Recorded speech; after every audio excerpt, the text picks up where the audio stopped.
U Sports on CBC, brought to you in part by les championnats U Sport. Vous êtes présenté par the Government of Canada, le gouvernement du Canada.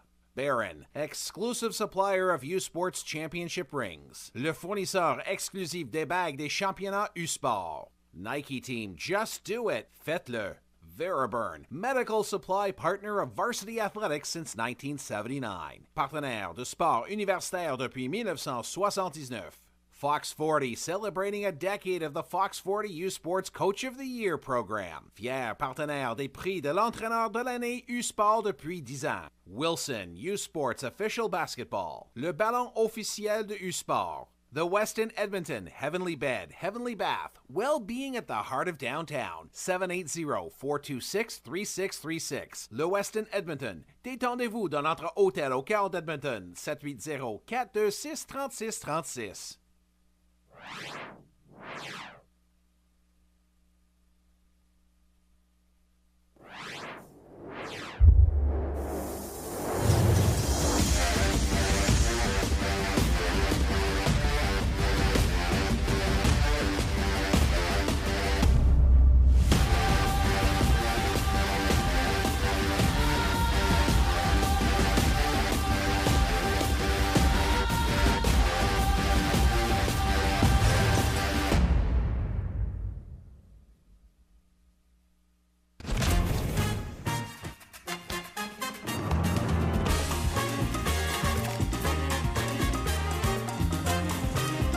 Kitchen is a restaurant. Fish. With Cavendish Farms restaurant-style fries.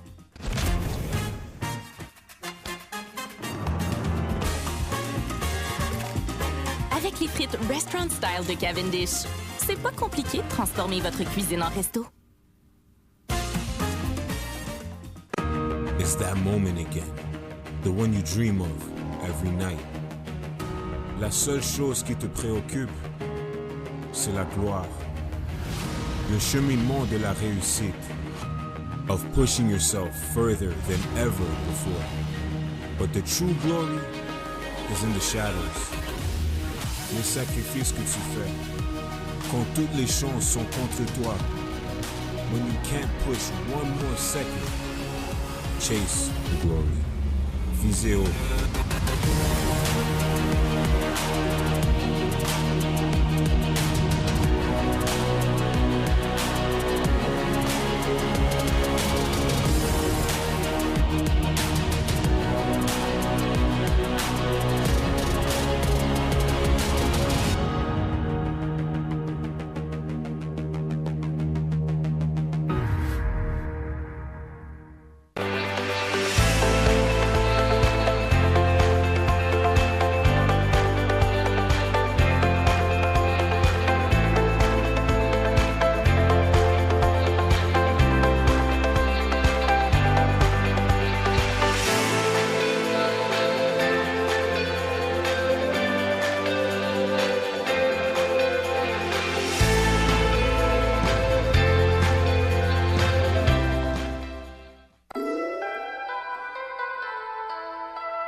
Welcome back inside the Saville Community Sports Center. Mark Michaud joined by Doug McLean and Grayson Knutson. And this is it, baby. Game 11 of 11, the gold medal matchup of the U Sports Final 8 is the number 7 seed Carleton Ravens taking on the number 8 seed Saskatchewan Huskies. Carleton has had to go through the gauntlet of Canada West to get here. They defeated Victoria on night 1, Alberta last night, and they're looking to make it a three-peat over Canada West tonight. In Saskatchewan stunned the world. They upset the number 1 seed Brock on Friday, snuck past Queen last night. Saskatchewan looking to win their first U Sports National Championship since 2010, and Carleton's looking to win 10 out of 11. That's it, baby. Doug, how you feeling about this one? I'm good. Hey, you got Saskatchewan 21-7 overall, Carleton 23-2. It's Saskatchewan's work cut out for them here tonight, but no one thought they were going to beat Brock either. We are underway. Thank you so much for joining us. Coast to coast across this beautiful country of ours is Marquavian Stevens. Opens with a missed jump shot, and Carleton with the rebound. Question is, can Saskatchewan get on the boards? That's what Carleton did such an amazing job of last night against Alberta. Talked about the fact they have the best rebound margin in the country, plus 14.5. Saskatchewan's going to have to be really good on the glass if they're going to be able to contend against Carleton tonight. Stevens has been unbelievable this tournament for Saskatchewan. He goes up, finds a Moafo. That one looks like it was partially blocked by Louis, and here come the Ravens. Warnholtz, who seems to always have his hands on the ball for this Carleton team. A lot of the offense goes through him. Pandy, the reigning U Sports MVP, had a ho-hum 14-14 night last night as Demosthenes hits the floor. And we'll see who that foul is going to be called on. It's going to go on Pandy, I think, although the official's going to talk about it. Pandy loses it here. The help slides down from Stevens and Akintunde. No, they're going to rule it unsportsmanlike. So they ended the game last night with an unsportsmanlike foul, and they start it here tonight. And Demosthenes will be at the line. Goes 0 for 1. We should mention the officials for this gold medal matchup. Marie-Pierre Malo is the crew chief, and the umpires are Neil Donnelly and Perry Stothert. Demosthenes, 82% free throw shooter. Huskies on the season, 15th in the country, 72%. We got ourselves a hockey score. Saskatchewan leads 1-0, 57 seconds into this gold medal matchup. Stevens, as Vera hit the floor. That's going to be his first foul. So Carleton with 2 quick fouls here just a minute into this game. Vera was trying to deal with the screen that actually never really got properly set. Ends up bumping Stevens. Stevens, if you're new to watching this Husky team, has saved his best performances for here at the Saville Center. That one off the mark, going back to the Canada West Final 2 weeks ago. Louis has been a big part of this Carleton team so far this weekend. Swings it out to Vera. His three-point attempt is off the mark. Good rebound there by Amoafo. Amoafo is a huge key tonight for Saskatchewan. Has to stay out of foul trouble because he's going to be matched up against Gabrickett almost all night. Stevens in traffic to Amoafo. Off the glass and in. Saskatchewan leads 3-0 early. Great start for this Husky team. And there's exactly why he has to avoid foul trouble, which can be an issue for him at times. Warnholtz from the free throw line. Rises, fires, off the mark. Akintunde tipped that, and it's going to be out of bounds. Last touch by Saskatchewan, so it's going to be Carleton ball. 8:08 left in the first. And a quick substitution. Nelson Cillian, first-year guard out of Montreal, will check in for Vera. Interesting looking at this Carleton roster, Doug. Not a single senior on it. They're basically going to roll this entire roster back. Louis. Yes, pretty impressive group.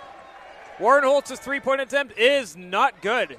Carleton struggling shooting early, just 2 minutes into this one. Gabrekaden, he's going to try. That one falls. Nice touch there. Yeah, that's a shot he can take, and I wonder if they look to that a little bit more tonight. Try to get a Moafo chasing him to the elbow. Dewar to Demosthenes. Akintunde. Dewar from straight on. That is good. Nice touch there by Alexander Dewar. And this Husky lead is 6-2. Dewar, 31% three-point shooter. This Huskies team shoots it decently, 33%, 11th best in the country. But the Ravens second best in the country defensive three-point percentage. Louis baseline puts it up off the back of the rim. Who ends up with it? Ends up in the hands of Saskatchewan. And Demosthein here. 3-point attempt here is off the mark. Air ball, and that will be out of bounds. Carleton will inbound 3 minutes and 2 seconds into this championship matchup. Quickly, another substitution. Connor Vrieken checks in for Pandy. And you and I mentioned before the game, we thought Pandy was maybe a little quiet. The Bears took him away in the fourth quarter last night, but you look down at the box score, 14 points, 14 rebounds. That's pretty good. Pretty decent night. There's a reason he's the reigning U Sports MVP. He was given that award on Thursday night here in Edmonton to kick off championship weekend. And Louis. Been really impressed by Louis' game so far. Third game. And he steps out of bounds. And Saskatchewan will inbound. Double comes as Louis gets below that low block, tries to spin back, but as he does that, puts the heel on the baseline. Chan Deseman checks into the game for Saskatchewan.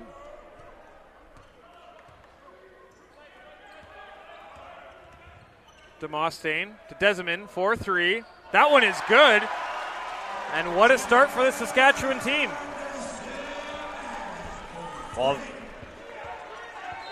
Warren Holtz. And a foul is called. That's going to go against Kessler Bishop, who recently checked into the game for Saskatchewan. There you see at the top of your screen there. A little bit of contact on Gabrekaden. Yeah, as Gabrekaden tries to get up to set that screen, Bishop gets that right arm hooked around him. Louis accepts the inbound. Louis in traffic, loses the handle, and Stevens keeps it inbounds for the Huskies. And here comes Saskatchewan now with numbers. Nice no-look pass to Dewar, and he lays it in. And Saskatchewan's playing inspired basketball early, 4 minutes in. They lead by 7, 9-2. Excuse me, lead by 9, excuse me. Yeah, dream start for the Huskies. Getting out in transition, getting some buckets there, and crowding the paint. Taking away Louis and Pandy here in the early going. There you see there is currently right now happening on CBCSports.ca is the 2022 U Sports Gold Medal Hockey Game presented by Cavendish Farms. Last we saw it was 4-2 Alberta. Yeah, we don't want you leaving this game to go watch that one, but you can have maybe both. Yes. Keep an eye on the two of them. Try to get an updated score here. That's the experience in 2022. It's yeah, a two-screen experience. Exactly. Here. Yeah, we're 4-2 at the end of 2 periods for the Alberta Golden Bears, seeking their 17th national championship. Could argue that the Golden Bears in hockey are the Carleton Ravens. Very similar dominant programs. It's true. I mean, the Golden Bears have been doing it for over 50 years, and the Ravens have been unlike anything I've ever seen over the course of the last 20, winning 15 of the last 18 national championships. And when you think about it, this is their 24th all-time appearance. They haven't missed a trip to nationals since 2002, and they only had 4 before 2001. Wow. And those were spread out from the 60s right up to 1988. So this Carleton team has been, once they unlocked the key in the early 2000s, that door is never shut. Here it's Vraken. Step back jumper. Off the back of the rim, Pandy with that rebound, fights for it. 2 green jerseys swarm him. Pandy goes up, can't finish in. A nice touch there by Grant Shepard. And that was the problem for Alberta yesterday against Carleton. The offensive rebounds in Saskatchewan. A good rebounding team is going to have to control and limit those second chance opportunities for the Ravens. Dewar. Demosthein, 8 to go in the shot clock. Being guarded by Pandy, swings it over. Stevens. In traffic, down low to Bishop. He can't finish. That's going to be a shot clock violation. As there's going to keep going here. Here's Warren Holtz. In the paint, spins, fires. A nice shot there by Aiden Warren Holtz. He averaged 12.2 points a game in the regular season. And it feels like his hands are always on the ball when Carleton has possession. Yeah, he really is their floor general, and it's amazing how many times he gets himself into where he just did, right in the middle of the paint. Miscommunication there between Demosthene and Dewar saying that one's on me. Dewar was looking just to cut through and then curl out, but as you teach young players, you cut through with a purpose. Cut through and be aware of what's there. There was nobody in behind, no help. That would have been an easy layup for Alex Dewar. Warren Holtz. Good passing here by the Ravens. Warren Holtz bumped by Dewar. And that will be a foul called against Dewar. Dewar, third-year player from Saskatoon. Played at Marion Graham Collegiate. 10th in Canada West this past season, just under 17 points a game. 4:43 remaining in the first. Great start for this Husky team. And I have a feeling for Dewar, there's some family either here or watching. His dad played Husky basketball, his uncle played Husky football, and then his grandparents were both coaches at the University of Calgary, the women's and men's basketball programs at the Dinos. Warren Holtz makes a nice move in the paint and finishes. And again, right into the middle of the lane, and he's able to buy time, buy space, and elevate for that jumper. Deseman for three. Off the mark. Akintunde hits the floor as three white jerseys just swarm. And that's something we saw last night, Doug. Anytime Alberta hit the floor, there was three black jerseys instantly around them. And it looks like Carleton's doing much of the same tonight. Yeah, I mean, that's part of the formula for the Ravens. They win those loose ball battles. And Saskatchewan, the last couple possessions, starting to get a little bit off kilter from where they started. And that's, again, what Carleton will do. They'll force you into thinking you got to take either the first decent look you have, or they'll force everyone to be hard contested. And for Deseman, that was an early three, a little bit off balance. Warren Holtz across half for the Ravens. Break in to Pandy. Back to Warren Holtz. Nearly intercepted there in the three-point attempt by Vraken is off the mark as Amolfo with a big rebound for the Huskies. As they look to stretch their lead, Saskatchewan leads by 3. Low pass to Dewar. His three-point attempt off the mark, just a little short. But another example where they speed you up, and Dewar's open momentarily. That was not a great pass, but he knows he's got to get that off quickly. But Carleton still closes, forces a tough shot that was well short by Dewar. Tyrese Patoma checks into the game for the first time. And Lloyd Pandy will take a seat for Carleton. There's a couple fresh faces for the Ravens at the floor. Wazir Latif checks in for the first time tonight. Really balanced attack on offense for this Carleton team, and that's what they do. They grind you down to dust. Death by 1,000 cuts. They're down by 3. They're going to need to do some work here. Louis, nice dish to Shepard. Shepard almost lost it, snatched it back. And Louis, baseline, up, under, hoop, harm. Alain Louis has a chance to tie this game as he looks to complete the three-point play. It's so interesting watching Alain Louis and Lloyd Pandy. Look at the quick hesitation and then the burst by Alain Louis. I mean, that's just an unbelievable play under the rim in traffic. But the contrast in styles between Pandy and Louis, both really strong players. But Pandy a little more methodical, not as quick as Louis. Louis really explosive, and those great hands around the rim. So they're a real good complement for each other. He can't complete the three-point play, so Saskatchewan continues to lead by 1. Stevens, nice pass down low to Amolfo, and he finishes, hits the deck. But before that, he gets the finish. Saskatchewan back up by 3. Yeah, Shepard kind of lost sight of Amolfo, snuck in behind him. Everyone thinking that Stevens was going to kick it back out to the wing. Louis, strong pass over. Latif for 3. Tie game, 13-13, with 3 minutes left in the first quarter. Latif, 45% three-point shooter. Knocks one down, and just when you thought Saskatchewan was going to continue to push, the Ravens answer right back with a big run of their own. Vera across half. Latif up, off the glass, no good. Shepard with that rebound, uses the glass and in. And Saskatchewan calls a timeout with 2:33 left. Carleton takes the lead, 15-13.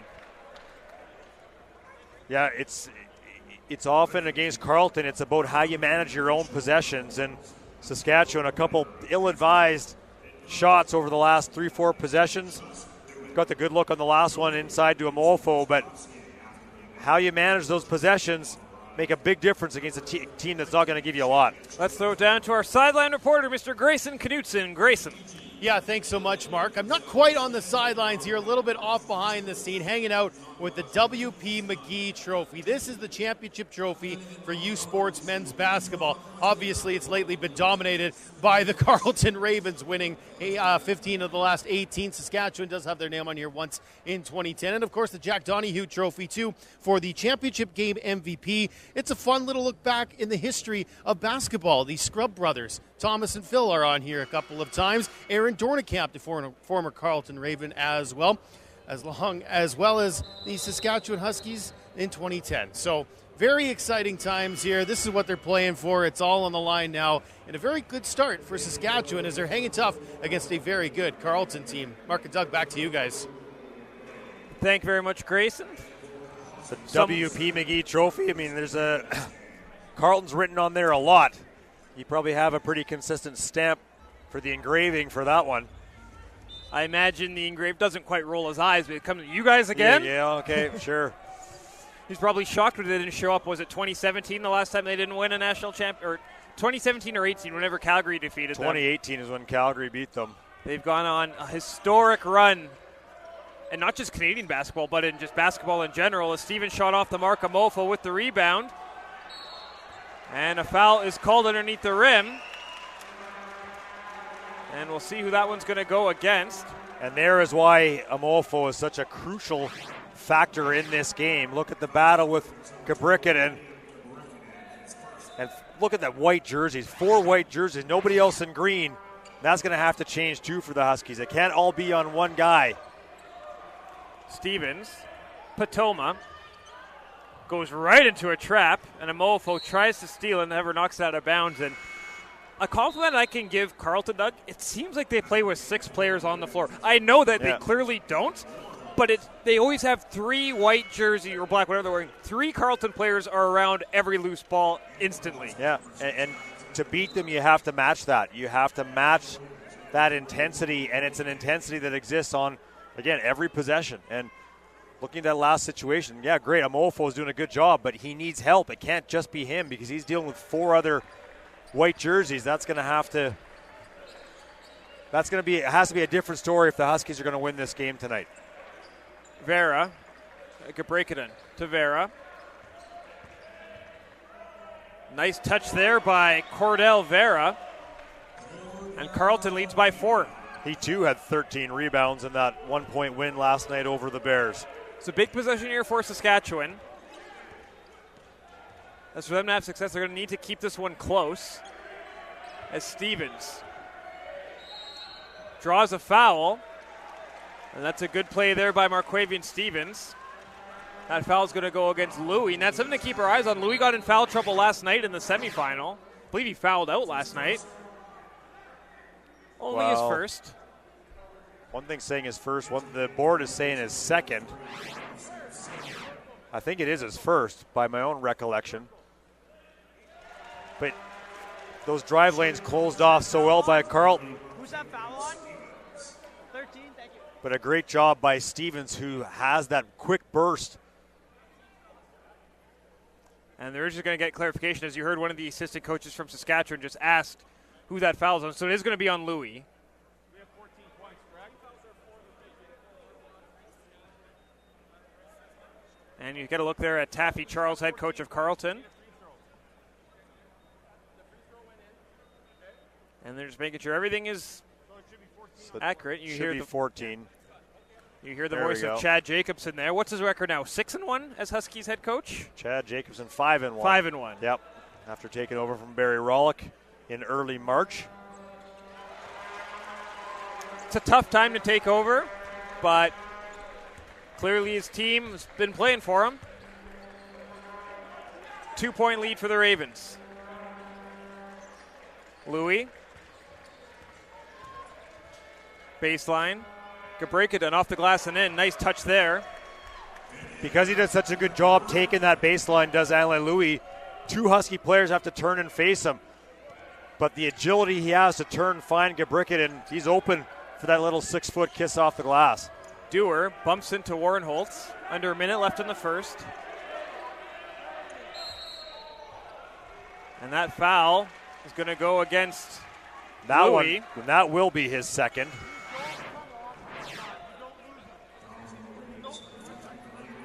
So you get a look there. That hold, and you can, not sure if you picked it up, Chad Jacobson talking to Amolfo saying, you don't lose Gabricket, and don't worry about the baseline. If Louis goes there, we got to get help rotating down from somewhere else. You can't leave Gabricket because if you do that, he's going to end up with the ball, and it's going to be 2 points, and you're going to be inbounding from your baseline. Demosthenes hits his first attempt.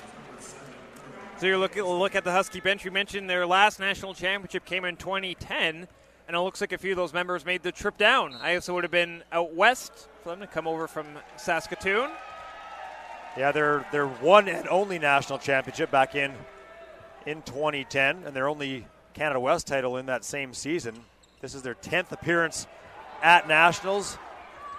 They knocked off UBC 91-81 in that 2010 final. Dewar for 3, ties it up at 19. Saskatchewan missed the second shot, got the offensive rebound, and we're tied at 19.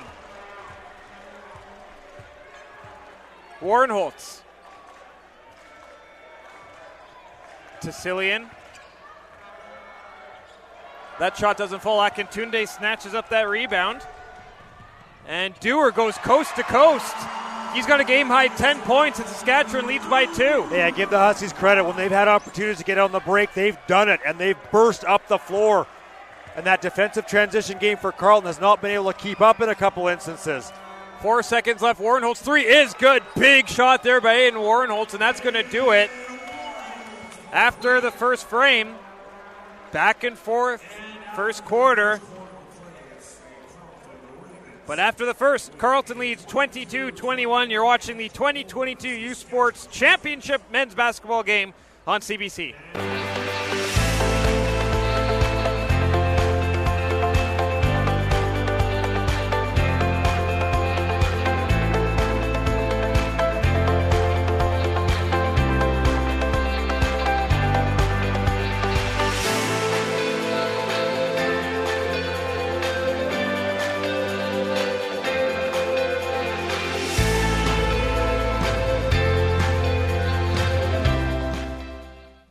They don't do it for the likes or for the shares. They do it for the fun of it, for the thrill, for the camaraderie, for the memories. CBC Sports, just because they love it.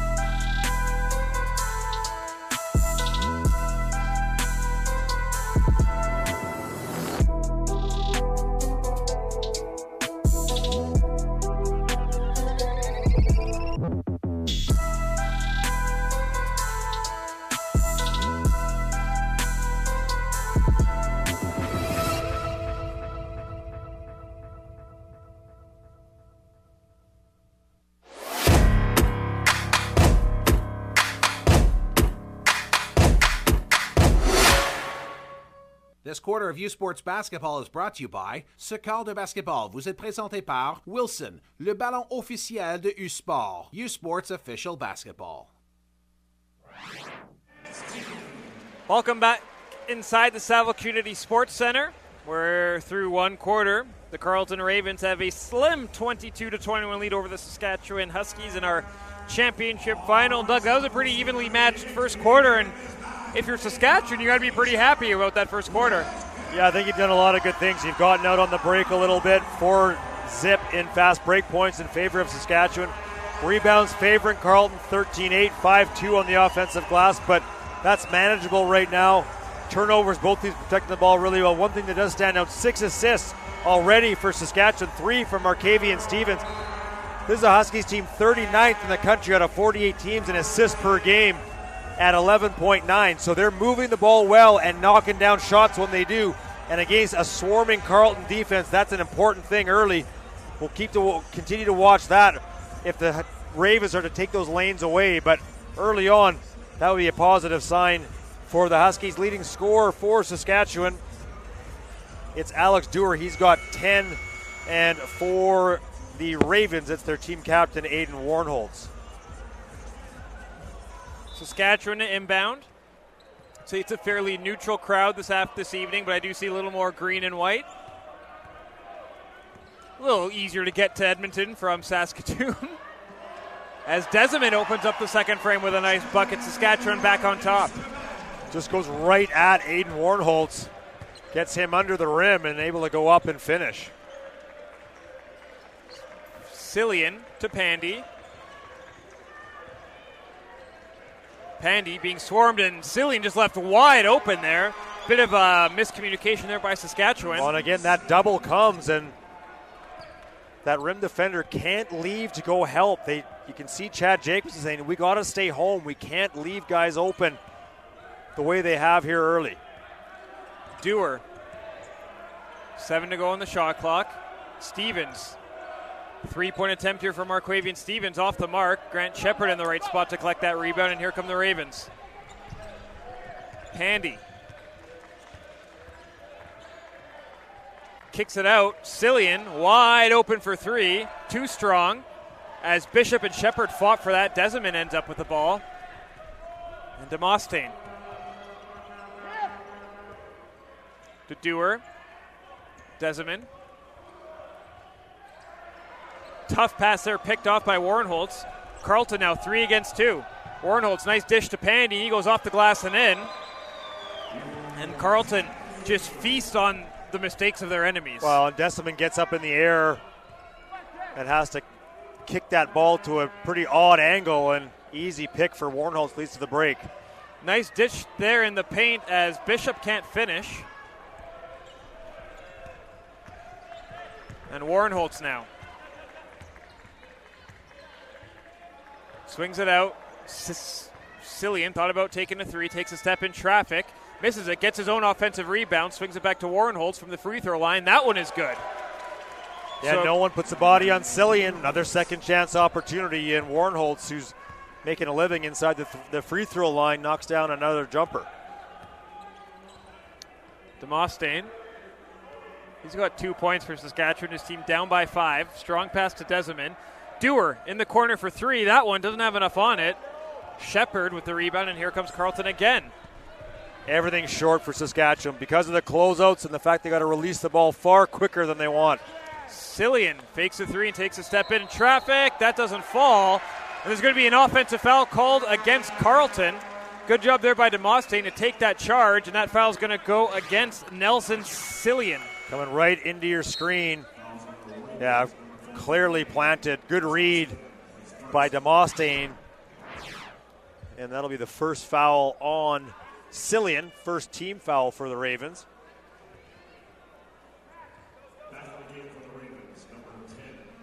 Stevens for Saskatchewan.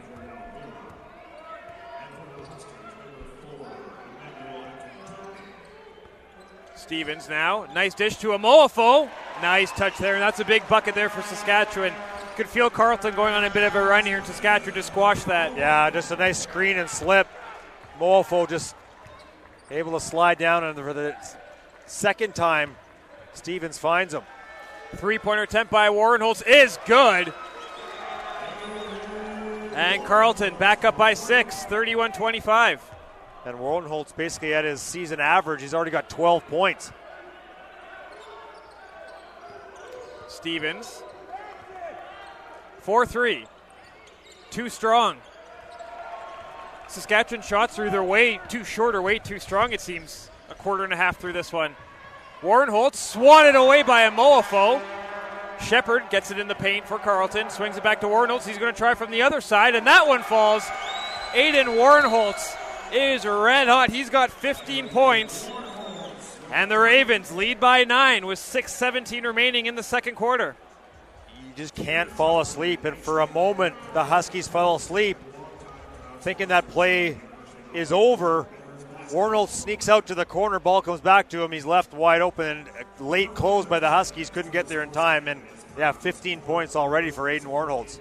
We have a quick timeout here. I'd like to acknowledge someone who's been sitting to our right this entire time. Eric Thibault has been doing the French broadcast for CBC French. He has been basically thrown into the Lions' den all weekend long. He's done all 11 games by himself, and he has done a phenomenal job. It's a tough job what we're doing here, but he has done fantastic. We wanted to acknowledge him. He's a teacher here in town, Ross Shep, so if you're one of his students, take it easy on him tomorrow.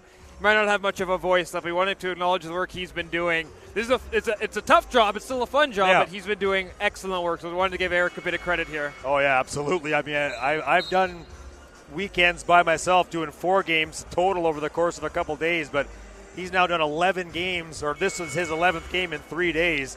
So, the fact that he has a voice left is amazing. He's coming off spring break, so he got to rest it a bit last week. But, tomorrow morning might be a little rough in Social 10, Social 20, or Social 30. And if you are one of his students watching this, good news is you might be watching a movie tomorrow. Just going to throw that out there. Well, my oldest nephew will be at Ross Shepherd next year, and we'll have him as a social teacher. So he might be looking ahead. Maybe he can do more of this. We can get some movies. I don't know. Maybe he'll be taking our job next season as Akintunde's shot doesn't fall as Warnholtz gets the rebound. We're back underway here. 6 minutes to go in the second quarter. Warnholtz swings on the corner. Vera, that three's short. Chuchak checks into the game for Carleton. Doesn't get the rebound. Instead, Saskatchewan does. Stevens. Just 2 points so far for Saskatchewan, but he can score in bunches.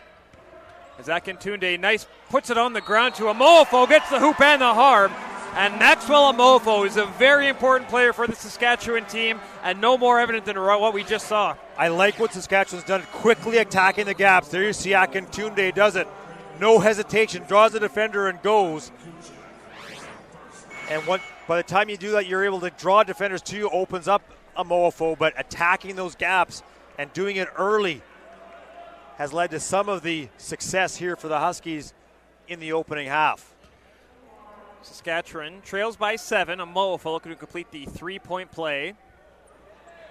Not a great free throw shooter, 17% during the regular season, but was better last night. He'd only hit 4 all year. He had 4 in the first quarter yesterday.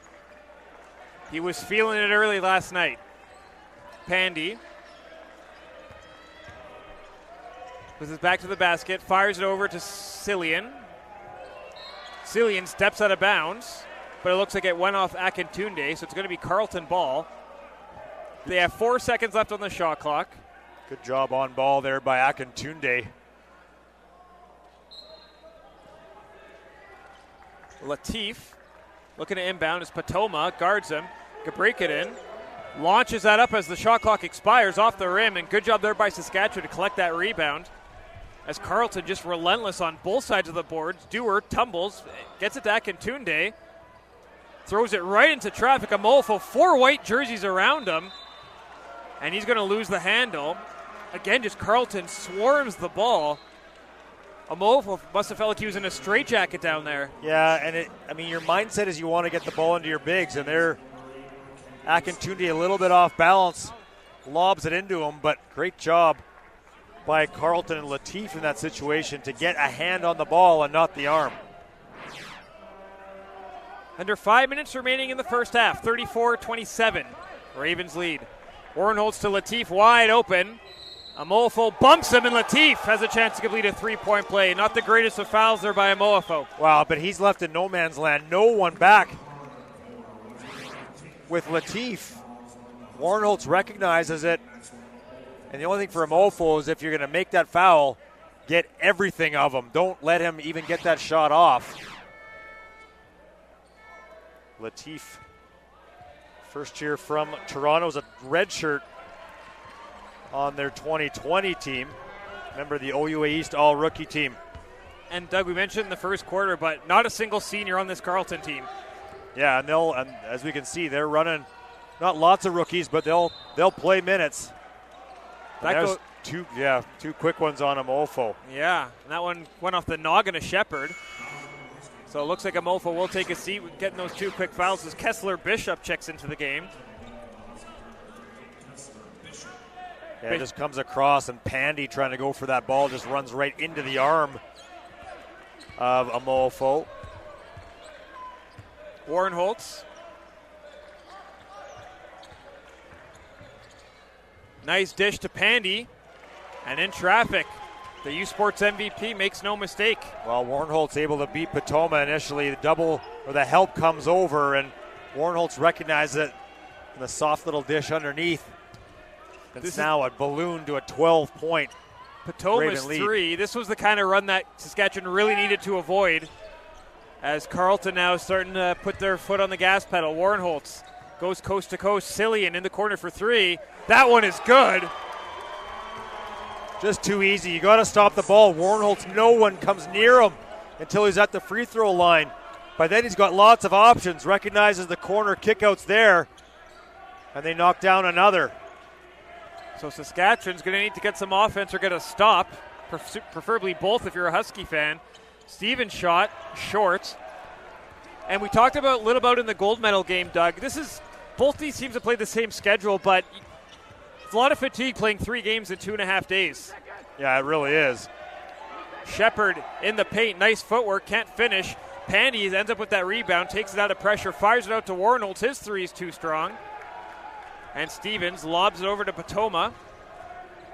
Huskies just 3 of 11 here in the third quarter. 42-27, Carleton leads. Nice dish there to Bishop. Potoma. Nice dish to Bishop. Goes up, off the glass, hoop, and the harm. And that big Kessler Bishop will go to the line looking to complete the 3-point play. Okotoks stand up. Well, it was 11-2 Huskies, and it's a 40-18 burst by Carleton. And we saw this in the game last night in the first quarter where Carleton was able to do this against Alberta. The difference in my mind is that I think Alberta much better built offensively to find, and defensively for that matter, to find ways to get back into a game where that happens than the Huskies. Bears top 5 in the country in both offense and defense. The Huskies 18th in the country in offense, 82 a game, 17th defensively, giving up 76 a game. So not to suggest they can't do it, but I think the job is maybe a little more difficult based on the lineup that this Huskies team has. Warren Holtz with a 12-point lead. 2:49 remaining in the first half. Pandy. Dish in the corner. Vraken. Warren Holtz, 5 to go. Warren Holtz down low to Gabrekaden off the glass. Deseman with that rebound. And Saskatchewan looking for a response. Demosthenes hands it off to Deseman. As Riker Wood-Koo checks into the game. Deseman for 3. Too strong as Wood-Koo. Gets boxed out there by Gabrekaden. A nice outlet pass there is Vera, and that's going to be a charge. Great job there by Dewar to get those feet planted and to take that charge. Take a look at it here. Those aren't fun to take. No. But it's worth it if you get the ball back. And Vera, who has not seen big minutes so far tonight, will take a seat. 2:08 remaining in the first half. Wood-Koo. Strong pass in the paint to Dewar. Goes up, is fouled. So Alex Dewar with his 10 points will go to the line and look to cut this deficit down. Hey, the Huskies still looking to get the ball inside. Good cut along the baseline by Dewar. Pops open. Gets that ball, of course, swarmed immediately, but does get himself to the line. That is the one thing against Carleton. You can get to the line. The Bears did that yesterday as you take a look at the medals that these teams are trying to win. The medals on the far left there, the ones already won by the Alberta Golden Bears, but the important ones here at the moment in gold. But you can get to the free throw line against Carleton, but then you can do that, you got to knock them down. So far tonight at the line, 6 of 10 now for the Huskies. Warren Holtz, 1:44 left to Pandy. Pandy, nice move, can't finish as Desmond fights for it and finds Demosthenes, right place to collect that pass. Stevens on the baseline, goes up, right-handed, too strong as Stevens is struggling offensively tonight. One example there on that shot fake, get around that short corner jumper, I think is what you need to take rather than taking it right into the heart of the Ravens defense. Warren Holtz with a big three-point shot to put Carleton back up by 14. Demosthenes, a minute remaining in the first half. Desmond. Demosthenes. Corner, Stevens launches it, too strong. And Stevens really struggling so far in this first half. Warren Holtz in the corner, Cillian. That one off the mark, Dewar with the rebound. And here come the Huskies. Chan Desmond to Alex Dewar. No foul called there on the baseline, and here comes Carleton. We're going to take some time off the clock here. There's about a half second between the shot clock and game clock. Warren Holtz. He's got 18 points already. Looking to add to it. Spins, fires. That one off the mark, but a foul is going to be called. And it's going to be Saskatchewan ball with 1.1. And that's a big foul. I mean, with 1.1, that's over the back for Gabrick, and that's his second. Now, you've got Grant Shepard you can go to, of course, but coaches don't love those late fouls. And now, Riker Woodcue at the free throw line. He was perfect during the regular season, but 4 of 4. It took till the championship game for the broadcasters' jinx to kick in. Hey, Doug? Well, hey, I mean, you can only use that power in so many ways and in so many times, and so you got to find. Good job there by Shepard to know the rules, and Demosthenes almost put that back. However, at the end of the half, Carleton leads by 14, and Taffy Charles is not pleased with something. Him and Lloyd Pandy are having a conversation, but nonetheless, the Ravens find themselves up 45-31. You are watching the U Sports Men's Basketball Championship game on CBC. It's that moment again, the one you dream of every night. La seule chose qui te préoccupe, c'est la gloire. Le cheminement de la réussite, of pushing yourself further than ever before. But the true glory is in the shadows. Les sacrifices que tu fais, quand toutes les chances sont contre toi, when you can't push one more second, chase the glory. Visez haut.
Kitchen is a restaurant. Ish. With Cavendish Farms restaurant-style fries.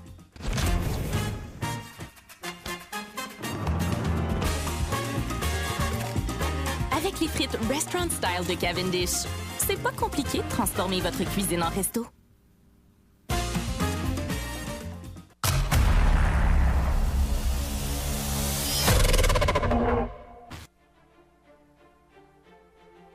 So I think youth sports kind of just, they do a great job of bringing together, athletes from across the country to train and compete in, a really competitive and professional environment.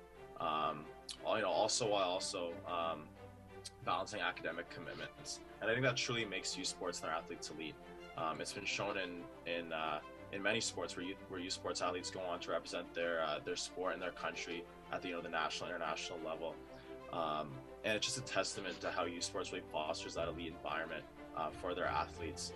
The athletes are truly dedicated to their craft, and youth sports gives them that opportunity to keep chasing their dreams in the classroom, but also out in their sport, and just kind of having that, I think, professional-like environment. It's something that allows youth sports athletes to truly be elite and stay dedicated to the sports that they've been playing their whole lives and want to keep playing. So yeah, for what it takes to be a successful elite student athlete, I think at the end of the day it comes down to a combination of dedication and time management. It sounds kind of cliche, but I think you really have to love what you do and be passionate about what you do, specifically your sport, your team, your teammates, all that. Because, at the end of the day, I think with that passion, dedication, and just good time management, it creates a really rewarding experience. And there's no doubt, it can be a grind sometimes. So I think if you really are dedicated and enjoy and find passion in what you do, I think it can really go a long way. I'd say my teammates and coaches have definitely helped me the most throughout my university career. Any time of the day, any time of the week, those guys are always there for me. It's that unconditional support from my teammates, my coaches. It's like, I can just go to them anytime. They can help me on the court, off the court, with whatever I need. And, I've always been truly grateful for their support.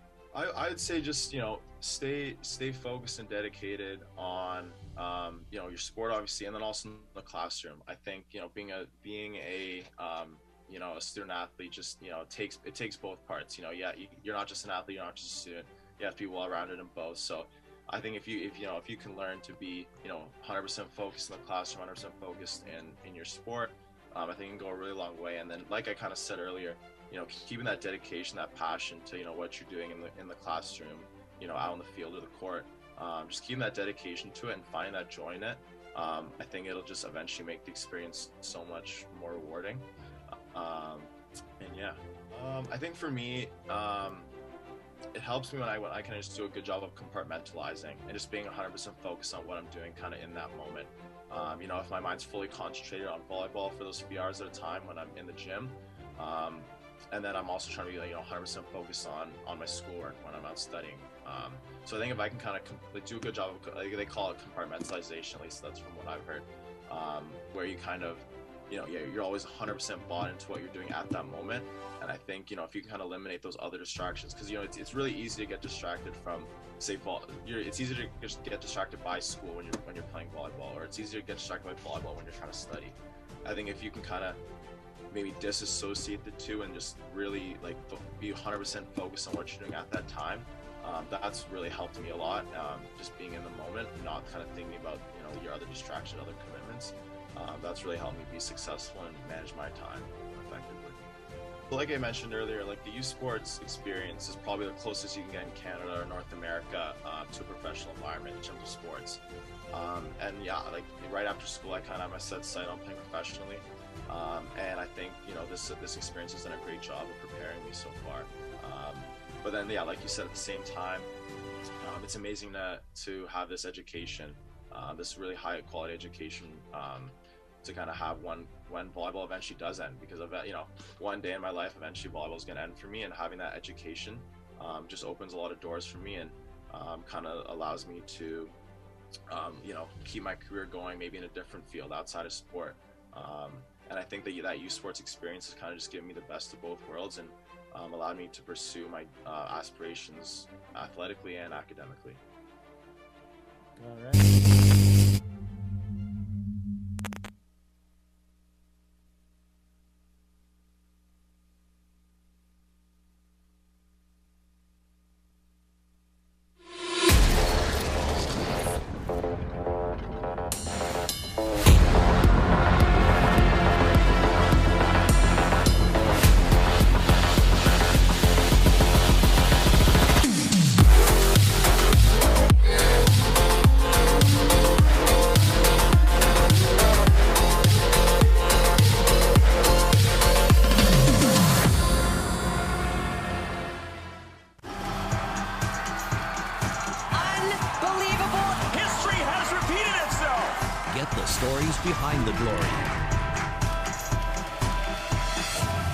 Watch, listen, stream, read CBC Sports. Hey, U Sports fans, check out shop.usports.ca for this week's promotional item from the Nike Team Collection. Visitez le shop.usport.ca pour en profiter de la promotion de la semaine de la collection Nike Team.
This season, catch the best in Atlantic University sport excitement at home or on the go with AUS TV. Soccer, rugby, football, volleyball, hockey, basketball, and more. Tune in at AUSTV.ca. All your favorite university teams showcasing their talents in one place. AUS TV, powered by Bell Alliance. They bring it to the court. They bring it to the field. They bring it to the ice. And now they bring it to you. Presented by Subway, the official fuel of Atlantic University sport.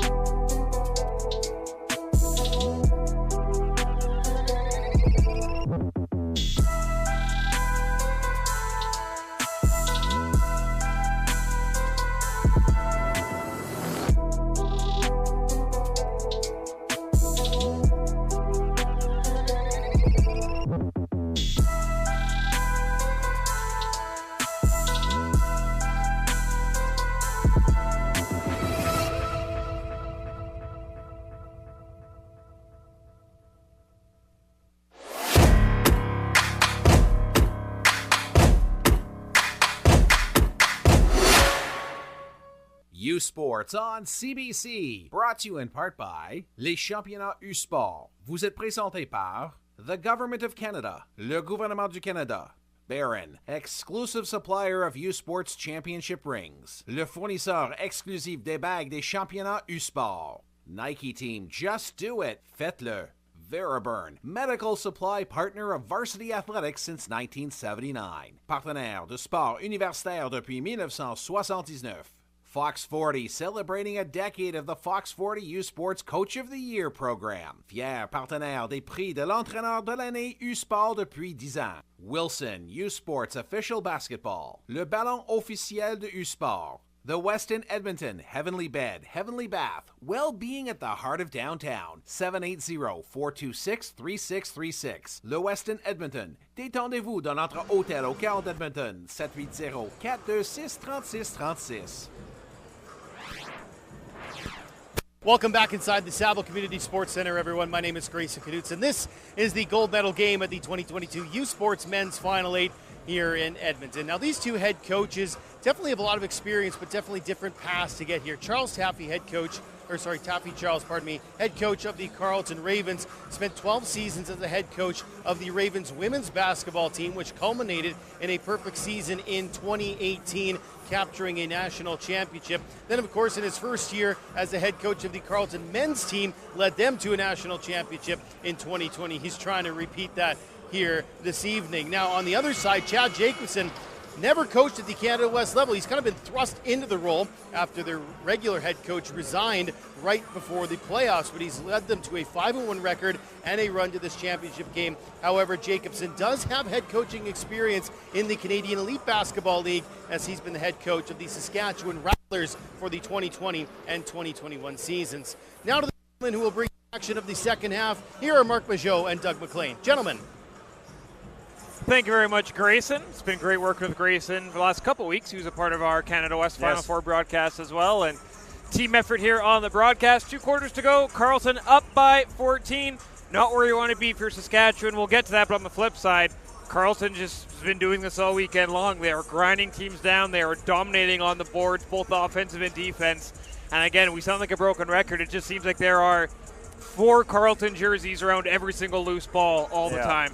Well, and I think it becomes a bit of mental fatigue, because I thought earlier in the game Saskatchewan did a good job of trying to match that level, sending more bodies to the boards and to battle the Ravens in that situation. But as the game has gone on, you can just tell from the Saskatchewan side that there's a bit of that fatigue, and their closeouts aren't as sharp. They're not sending as many bodies to support rebounding. And what does that allow Carleton to do? It gives them second chance opportunities. It allows them to get up the floor quickly in transition. We've seen Aiden Warnholtz, he's got 18 points already, and largely because, especially in the second quarter, no one stopped him. Nobody stopped the ball. He could get to the free throw line or inside, either look to shoot himself or kick. So those little things start to add up quickly, and for Saskatchewan right now, down by 14, they've got a big hill to climb here in the second half. So you take a look at how we got here. Of course, right in the smack dab middle of your screen, you see Carleton versus Saskatchewan. Earlier this afternoon, the Alberta Golden Bears knocked off Queens to take home bronze. I believe that's their 9th national medal in program history. Congratulations to the Golden Bears. Obviously, the medal's not the color they were hoping for. Nonetheless, pulled up their socks and were able to rally after a gut-wrenching loss last time. We should say a bit of an update, or a bit of an upset on the women's side as well, as Winnipeg was I think it's fair to say they were the favorites, and they were stunned by Ryerson. Ryerson won by 22 points. Yeah, Ryerson team that was in the top 5 in the country, so a really good team. But yeah, Winnipeg, a veteran team, was expected. I think they were favored today for sure. So a big 22-point win, only giving up 48 points. And there you take a look at the Brock Badgers, the number 1 seed coming into this tournament. Unfortunately, will head home without a win. Get the sense they're a little bit stunned at what Saskatchewan threw at them. That was right out the bat. It feels like forever ago, first and foremost. We've been calling so many games. Yeah, I mean, couple of 16-point first-half leads for the Huskies, and I think it did stun Brock, the highest-scoring team in the nation. But they responded in the second half, had a lead late, and the Huskies just stayed with it. Big bucket by Markavian Stevens, and then a poor inbound play by the Badgers, read by Stevens, and next thing you know, the Huskies are on the road to where they are right now in the national final. 1 half to go, and some team will be named national championship. Ravens lead by 14, looking to win their 10th out of 11 national championships. Saskatchewan looking to win their first since 2010. Louis' shot misses off the goal. However, Amolfo steps out of bounds. So it was a good start for Saskatchewan, then turned into a not-so-great start for Saskatchewan. Some of the numbers from the opening half: rebounds 2-1, 30-15 in favor of the Ravens. Lloyd Pandy already with 8 rebounds. Leading scorer for the Ravens, Aiden Warnholtz. Officially, they're saying 15. We had it as 18. Leader for the Huskies, Alex Dewar with 11. Turnovers pretty good. Both teams protecting the ball pretty well. 5 for the Huskies, 4 for Carleton. Points in the paint. Saskatchewan holding their own here too, 24-16 in favor of Carleton. Ravens 48% from the field. Huskies just 34%. And three-point shooting 6 of 15 for the Ravens, 3 of 14 for the Huskies, and all 3 of those were in the opening quarter. Warrenholtz called for the foul, just his first. 36 seconds into this second half.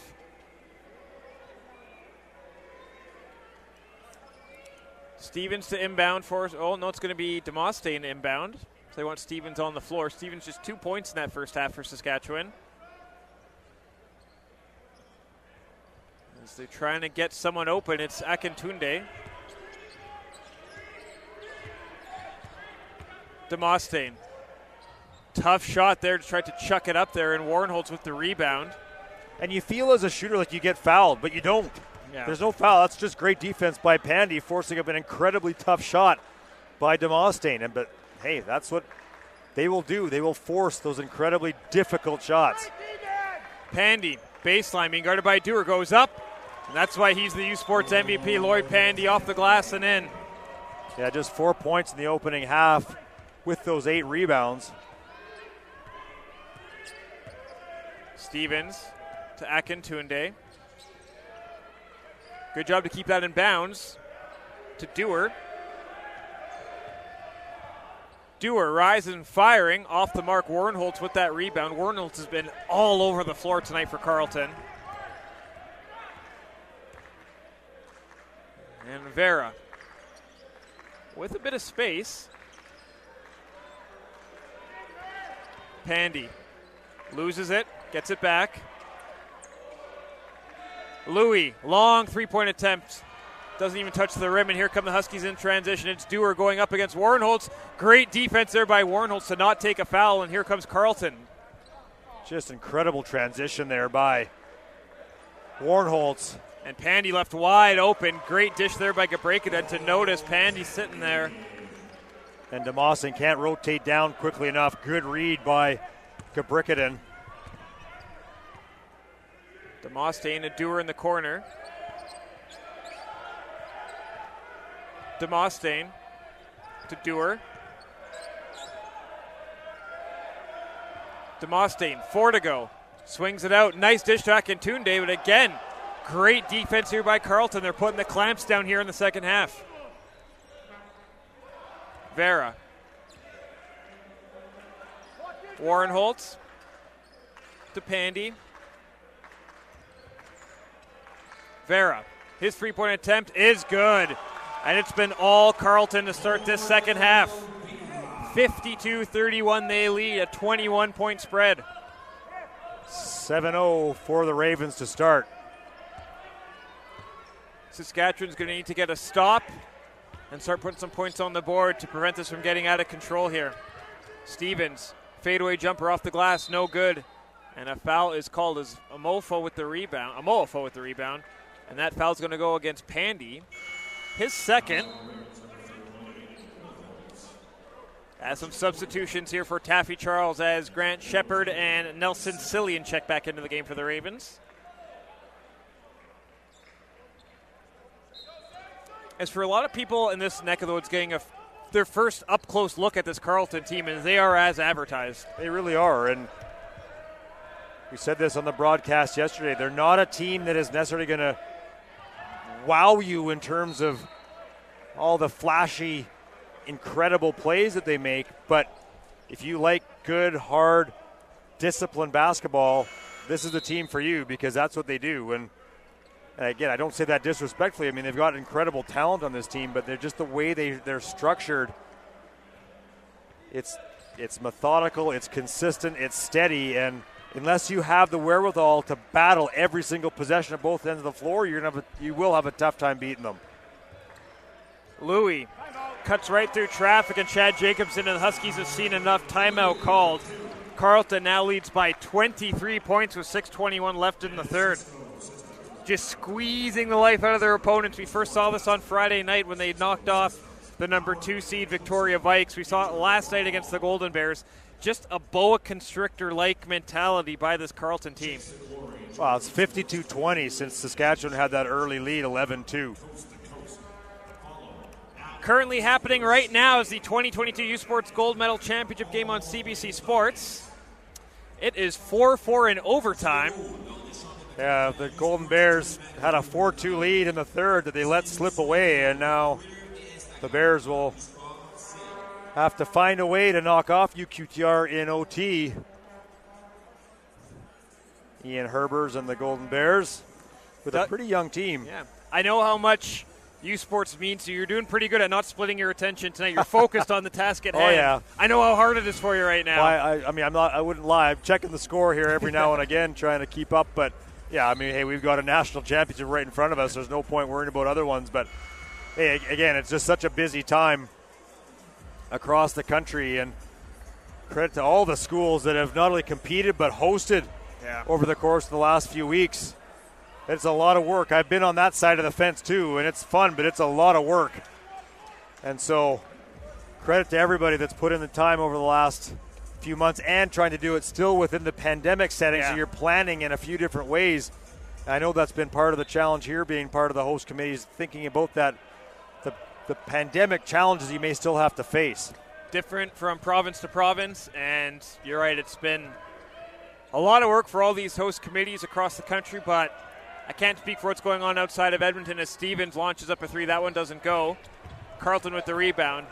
It has been a fantastic experience here put on by the folks in Edmonton. Full credit, full marks.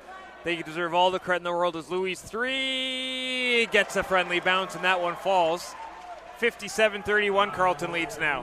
One thing we haven't talked about, Markavian Stevens just with 2 points here so far. And we said if coming in, if they were going to find a way to knock off Carleton, he was going to have to be the driver of the ship with help from somewhere else. But right now, they're taking him completely out of rhythm. Warren Holtz to Cillian, and a foul is called there in traffic. Looked like Bishop and Shepard ran into each other. Yeah, the screen comes over from Pandy, and Shepard tries to battle through. See right there, and as Bishop tries to squeeze between Pandy and Shepard to continue that front on Grant Shepard, but picks up his second foul. Huskies first here in the third quarter. 5:20 remaining in the third. Carleton with a healthy 57-31 lead. Pandy goes up and under, and that gets a friendly bounce. Carleton getting some bounces here as they lead 59-31. Akintunde.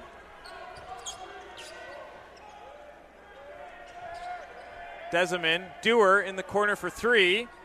That one short. Pandy with the rebound. And a foul is called. That basket's not going to count, or excuse me, not a foul. And a turnover there. Carry on Lloyd Pandy. See if we see it. Right there with the left hand. A little extra hop there. Yeah, as he tried to turn the corner on Deseman. Deseman, quite the athlete. 6-time city and provincial champion in both basketball and football in Regina. And was a third overall draft pick in the CEBL draft in 2019 to the Saskatchewan Rattlers. Of course, Chad Jacobson, the head coach of the Saskatchewan Rattlers as well. Since it's officially April, we can say CEBL tips off next month. It does, yeah. It's May 27th is the first game here in Edmonton. Stevens, his three off the mark. Pandy with the rebound, and again, quietly collecting rebounds, does Lloyd Pandy. Louis to Shepard. Shepard, nice move there by Shepard. He knows this gym very well from his time with UBC. He's looked very, very comfortable this entire weekend. Wow, it's just so interesting to watch as another turnover for the Huskies. And a nice finish there by Louis. But you're right. Grant Shepard comes in. I mean, he averaged 16 and a half minutes a game this year for Carleton. If he was still at UBC, he'd be playing close to 30. So comes into a situation where he doesn't have to be relied maybe as heavily or relied on as heavily at Carleton as he was at UBC. So a different role for Grant Shepard, but still a very effective player for the Ravens. Carleton with a 32-point lead, 63-31. 3:46 left in the third. As Alexander Dewar at the line, he's got 11 points. That's a team high for the Huskies. Off the mark. And Dewar just in his third year. Canada was all rookie team member back in 2019. So they've got some players coming back too. In fact, the only player playing tonight that's in his fifth year is Emmanuel Akintunde. So the Saskatchewan team should be better next year, especially with this experience. And once Canada West presumably opens back up to be a cross Prairie and BC league again, I expect the Huskies to be up near the top of Canada West. Latif misses that three-point shot, and here comes Stevens. Off the mark. Stevens gets it back. Can't finish. Pandy with that rebound. Just such tough contests. Markavian Stevens 0 for 13 from the field here tonight. Just 2 free throws. Vraken's three doesn't fall. And just a thought on Canada West, it is going to be Dewar lays it in. It's going to be a slugfest next season if it is opened up. You think about how much talent you have, the Golden Bears, you have this Husky team, you have Victoria, you have a Calgary team that's never down for very long. And there's, Lethbridge continues to grow under head coach Jermaine Smolik. Canada West basketball is not going to be for the faint of heart. Now, having said that, Carleton has beat two Canada West teams so far in this tournament, and they're up by 29 over another. But Canada West, they're going to beat the crap out of each other next year. Yeah, and some key veterans leaving. I mean, you look at Scott Kellum leaving, Victoria, Tyus Jefferson here with Alberta. UBC will be good again. And you look out at Ontario, Brock, a veteran team, they're going to lose some key guys. Can they maintain the level they were at? Dalhousie out in Atlantic Canada losing some key guys too. McGill loses Jamal Mayali, their leading scorer. So some veterans are going to be gone in terms of the teams that were here this weekend. But as Canada continues to develop more and more players, these U Sport programs are able to bring in more players that can step in earlier and contribute. Carleton 63, Saskatchewan 34, 2:34 remaining in the third frame. Demosthenes to Stevens. Patoma, corner three. That is good. That's a big bucket there for Saskatchewan. Offense ran a little bit dry so far in the first half of the third. Well, they'd only scored 3 points before that Patoma triple. Louis with space. He's going to take that shot. Gabrekadan with the rebound. Zips it over to Warren Holtz. He fires it back to Louis. Gabrekadan, baseline. And Vera goes up and is fouled. So Cordell Vera, will go to the line to shoot two. That's foul number 3 on Amoafo. Cordell Vera previously played with Florida International.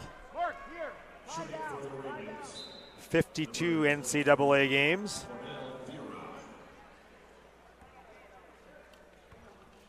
He's at the line shooting 2. Misses his first one.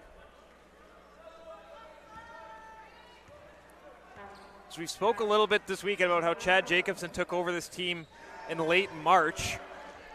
We're able to steal a bronze medal in Canada West. They are 8 seconds away from not winning a thing. And they find themselves playing in the championship game as Marquavian Stevens hits a big 3. And there's his first field goal of the night.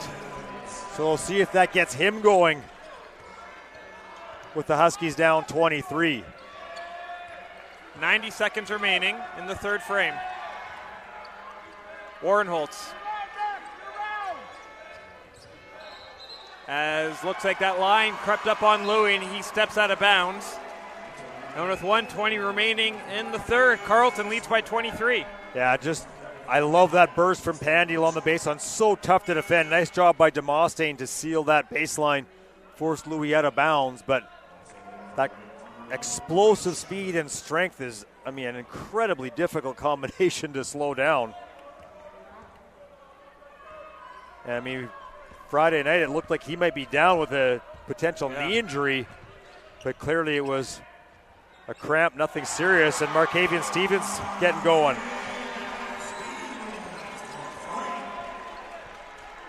A minute left in the third. Carleton up by 20. Louis.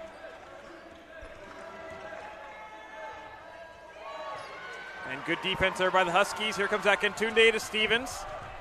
Stevens, another three-point attempt. That one is good. 3 3-pointers here in the final minute and a half of the third. And a timeout called by Carleton with 45.4 remaining. So Carleton's still ahead. However, they just want to squash a bit of momentum as Stevens heating up here. Well, it's sort of like Marquavian Stevens said, enough is enough.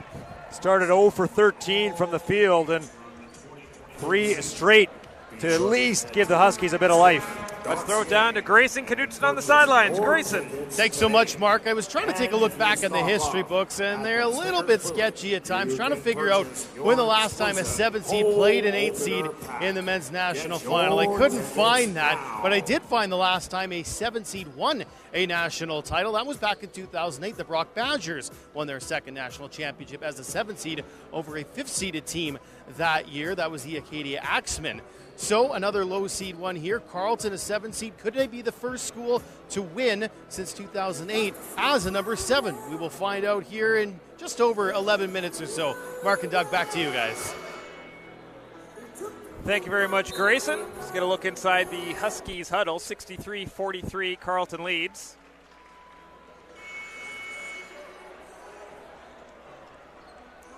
Huskies able to elevate the pace here a little bit over the course of the last 3 minutes.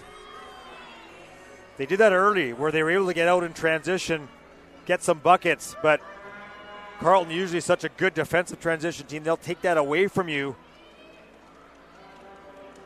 And a little bit of pressure here from the Huskies. They do have a 2-2-1 zone press that they've thrown out from time to time. Not yet against Carleton.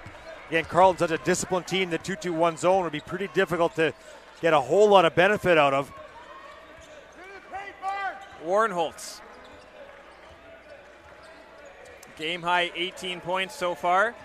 Pandy, 4 to go on the shot clock. He's going to have to get something up soon. Cillian to Pandy. And that shot falls right before the shot clock. They took every millisecond off that to score. Yeah, Pandy had to work pretty hard to even get open to get that initial pass. Akintunde hits the floor. And that foul's going to go against Nelson Cillian. There you see Chad Jacobson chatting with Perry Stothard. He was upset about something after that last Pandy bucket.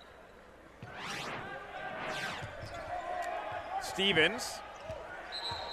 He's going to get called for the offensive foul there.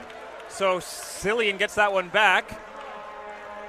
That's just the first foul against Stevens. However, 7.7 remaining. Let's see what Carleton has up their sleeve here. Yeah, Cillian gets a hand in the face of Stevens. He tries to swipe it away. Warren Holtz. 5 remaining. Patoma, nice steal. 2 to go. He's going to have to get one up. And that hit the side of the backboard and through 3 quarters. Carleton is ahead comfortably. They are 1 quarter away from bringing home their 10th national championship in 11 years. After 3 quarters, Carleton leads 65-46. You're watching the 2022 Sports Final 8 Men's Championship on CBC.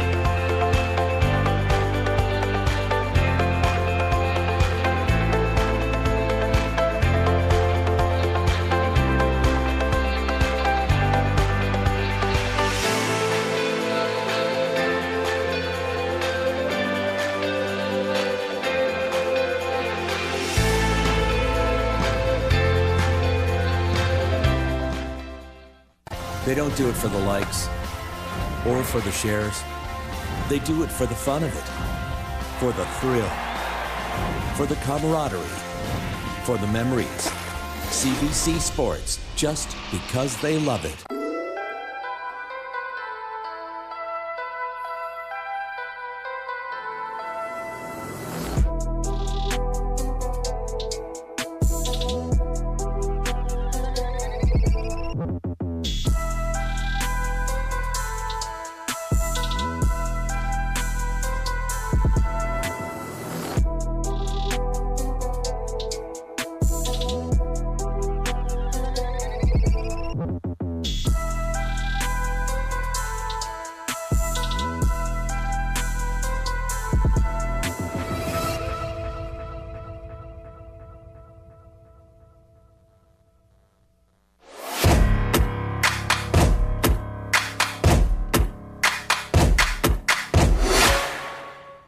This quarter of the U Sports Final 8 is brought to you by the Westin Edmonton. Ce quart de basketball vous est présenté par le Westin Edmonton.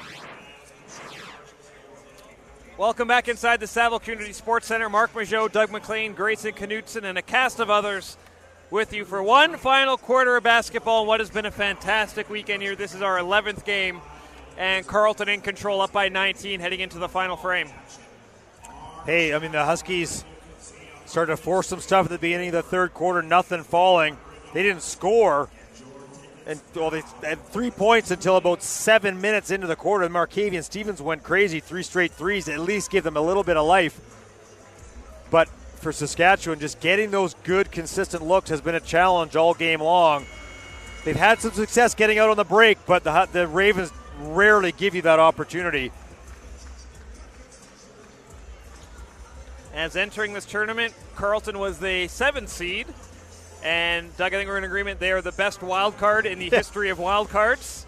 Yeah, I mean, we could have a whole hour conversation about that situation. I mean, you're the number 1 team in the country all year long, and they lost 1 game to Queens. So, yeah, I think when you look at the seeding, probably not a true 7 seed, but, you know, based on the way it's set up, that's where they ended, and they're now 10 minutes away from becoming another 7 seed to win a national championship. The last 7 seed to win a national championship was Brock back in 2008, as Stevens opens up the 4th with a miss. And Warren Holtz to Vera. Gabrekaden. We've talked about how Carleton just squeezes the life out of their opponents. I imagine they're going to take every single second off the shot clock here in the 4th. They're comfortably ahead. As Vera misses that shot, gets his own rebound. They get another 14 seconds. Louis goes up, gets the hoop, gets the harm, and Alain Louis looks to complete the 3-point play. That was his 11th point, looking to make it 12. Well, points in the paint have really exploded. Here's another example. Louis just gets the step on Stevens and the strength to get that shot off. 38-18. Points in the paint favoring Carleton through 3 quarters of play. Look at some of the other numbers. Rebounds 42-25 for Carleton, 12-5 on the offensive glass. Turnovers 9 by the Ravens, 8 by the Huskies. Shooting-wise, Ravens 48% from the field on the season. Number 1 shooting team in Canada, just under 48%. Saskatchewan just 33% from the field. Ravens 36% from the 3-point line. A little below their number 2 rank in the country, where they were 37.5% on the year, and the Huskies 32%, helped by those 3 from Stevens late in the third quarter. And Stevens shot off the mark, and a foul is called. That's going to go against Beniam Gabrekaden. That's his 3rd, so he will take a seat as Grant Shepard will check back into this one. Well, we talk about it being a game of runs, and we had back-to-back huge runs. 21-point run for the Ravens, leading them to be up 63-31. Then a 15-point run by the Huskies to get it to 63-46 as the Huskies continue to try to chip away here. Warren Holtz called on the foul, so Amoafo looks to complete the 3-point play. Nice touch there.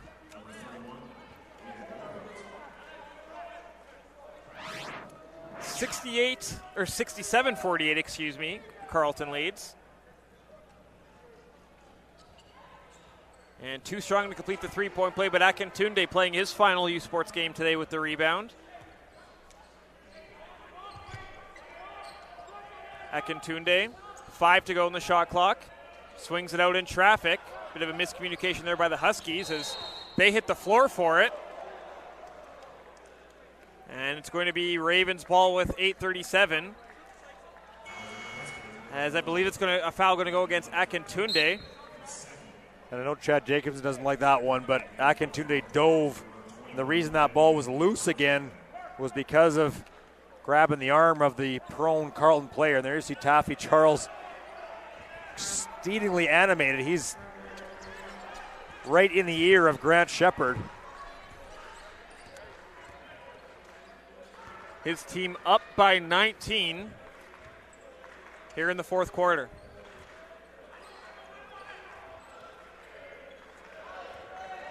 Pandy. Vera, 3. Off the mark.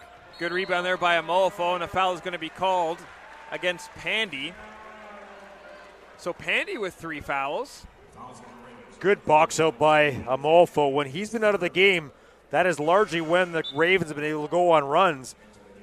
And Amolfo, good box out on Gabrickett, able to secure that ball as Pandy, again, the off-ball guys coming to try to strip it away, and Pandy ends up picking up the foul, his third, team's third here in the fourth.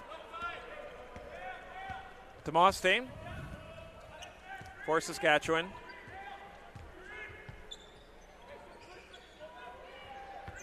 Being guarded by Pandy. And it goes through the legs of Deserman. Out of bounds is going to be Carleton ball with 7:55 remaining. 67-48 the Ravens lead. As Carleton continues to extend their defense at the perimeter, another unnecessary and somewhat unforced turnover by the Huskies. Nice move there by Louis. Went from switched hands in the middle of the air. And Saskatchewan not quitting despite being down by 21 points. You never know when you're going to play in another national championship game again. Full marks to the Saskatchewan team. They're not just rolling over. No look pass in the corner to Deserman for three. That one off the side of the rim. And that's Warrenholtz. That three-pointer miss. Stevens with the rebound, and here comes three Huskies against two Ravens. Nice dish there to Dewar. Nice pace there by Saskatchewan. Yeah. Hey, they've cashed in when they've gotten on the break. It just hasn't happened a lot. But there have been a handful of times they've been able to beat Carleton down the floor. Louis.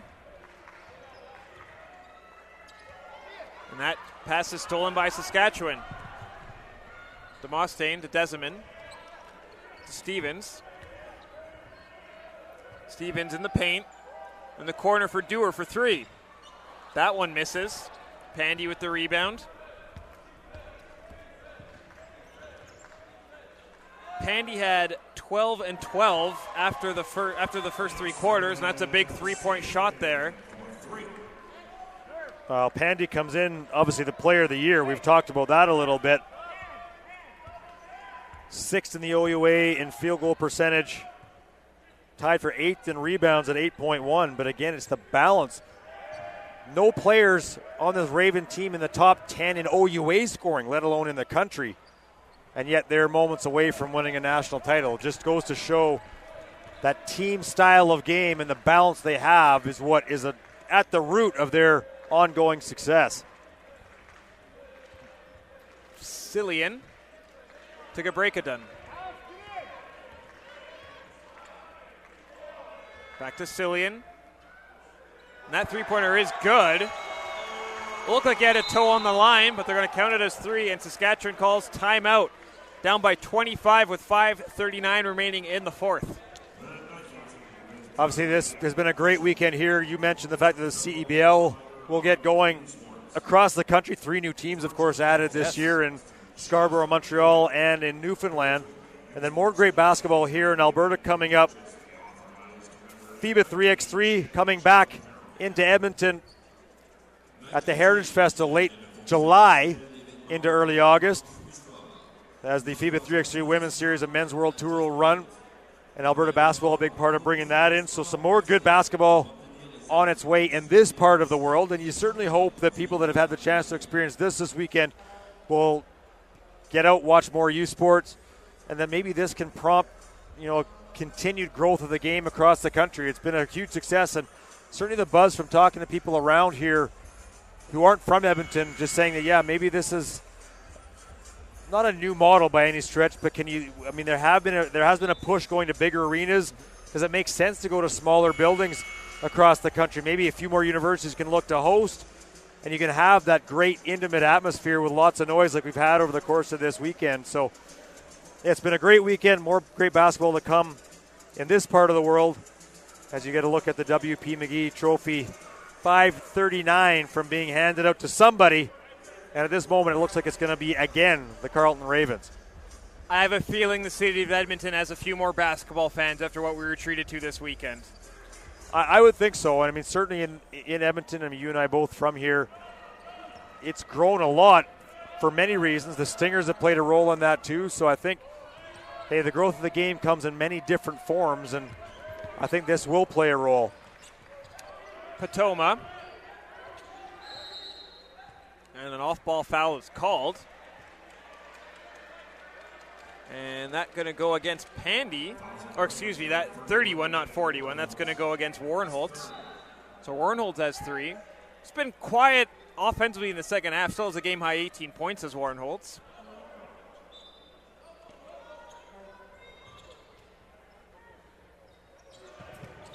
And Stevens hits the ground hard. That's an inadvertent one, just a trip over the foot of Cillian.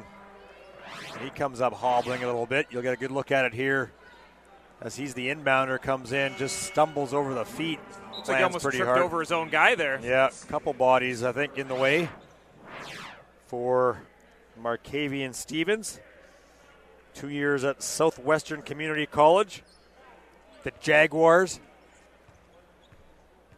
Maybe a little, that's not quite as unique a name. And we've heard some pretty good ones, but that one maybe a little bit. Ivan Chuchek, he hasn't played a whole lot here tonight, but he spent a little bit of time in the NCAA at Austin P, and they're the Governors.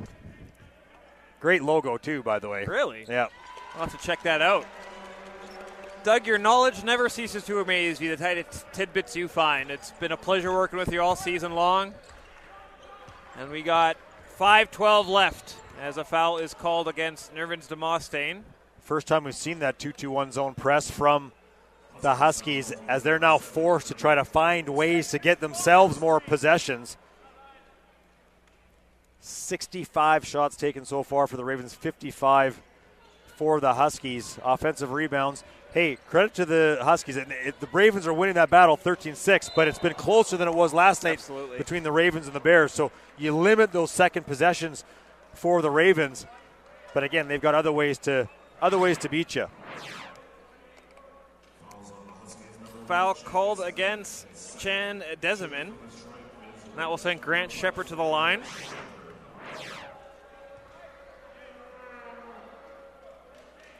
Shepard, native of Kelowna. He too has played in the CBL with 2 teams, played with the Fraser Valley Bandits first, and then last year at the Niagara River Lions, who fell in the CEBL championship game to the Edmonton Stingers. It's more than a few CEBL ties in this tournament this weekend, as that was a nice steal and finish there by Connor Vraken. Of course, that championship weekend was played here in Edmonton too, across the river at the Expo Center. We've seen a lot of basketball championships handed out in the city of Edmonton over the last 18, 24 months. That's true. Dewar for 3. That is good. We have the Canada West that was handed out a couple weeks ago as well. Aiden Warrenholtz, 4:35 remaining. His team up by 23. Warrenholtz spins, fires. Off the front of the rim, Akintunde with the rebound to Dewar. Dewar one-on-one against Warrenholtz. And the foul is called. And I believe that's going to go against Carleton. It's going to go against Warrenholtz. So Warrenholtz has his 4th foul. And has yet to score in the second half after that blistering first 20 where he had 18 points. And he comes up hobbling after taking that bump from Dewar. There you see Alex Dewar at the free throw line. As someone's going home with that, the Jack Donahue Trophy. There's another Edmonton tie, Jack Donahue, the head coach for a long time of the national team, and he was the head coach of the Canadian team that won the gold medal at the World University Games here in Edmonton in 1983, where they knocked off in the semifinal the United States, who just happened to feature guys named Charles Barkley, Karl Malone, and then knocked off Yugoslavia with Drazen Petrovic in the final. So another slight Edmonton tie there with seeing Jack Donahue's name. Out of bounds, the Huskies will inbound with 4:07. A lot of basketball history here in Edmonton that I don't think the general sports fan is really aware of, how deep basketball runs in Edmonton. I think the average sports fan thinks Edmonton is just a hockey city, but you realize there's a lot more to it. And I mean, you're certainly partly alluding to the Edmonton Grads, of course, yes. And women's team, if you're not familiar with them, women's team back in the 1910s, 1920s, 1930s. I don't have the exact numbers in front of me, but they're their lifetime win record was about 520 wins and about 18 losses. Just an unbelievable team that barnstormed across Canada and into the U.S. and Europe. Even though it was not an official sport, played at the Olympics in tournaments that were tied loosely to the Olympics, but they really set the foundation for basketball in this city and certainly women's basketball across the world, and still the most successful basketball team basically ever. Stevens with a three-pointer. Carleton's lead still 19. Stevens has 16 points. As Louis. See if they go to this matchup. Cabrickaden with a matchup on Demosthenes, doing everything to front him right now. Cabrickaden can't quite finish. That goes out of bounds. First matchup they had him on Akintunde, and he popped up to the elbow and then recognized, and they switched him down. Ended up instead on Demosthenes, who did a good job just trying to front him, but then he just flares back to the middle of the lane, and he can hit that little 8-footer pretty consistently. Louis loses the handle to Stevens. And Stevens thought about a three. Demosthenes. Nice no-look pass to Dewar. Dewar on the baseline. That one eventually falls. And Dewar's got 23 points for the Huskies.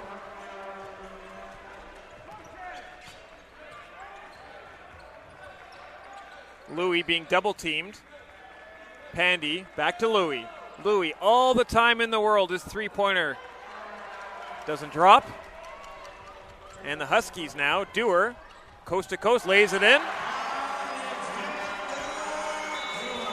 And Taffy Charles calls a timeout.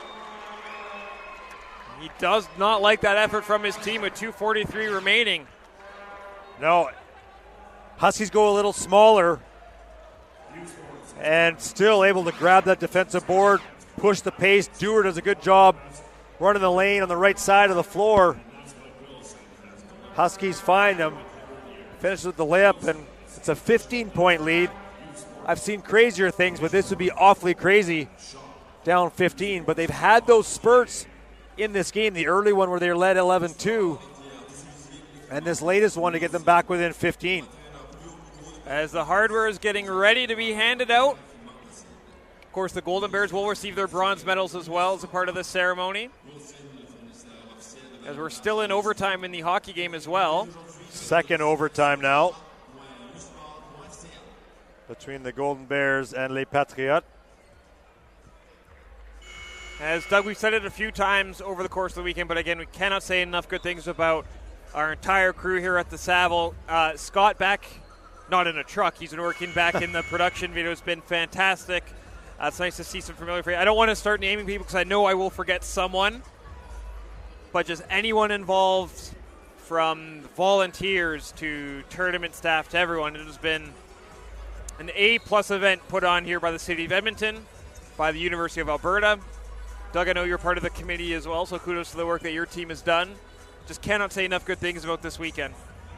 Yeah, it's been a collective effort, and I played a pretty small role in it compared to many, obviously, but yeah, lots of great people coming together to put this on, and it's a lot of work. You got 8 teams coming, lots of different things you got to manage as part of that. You get the venue ready.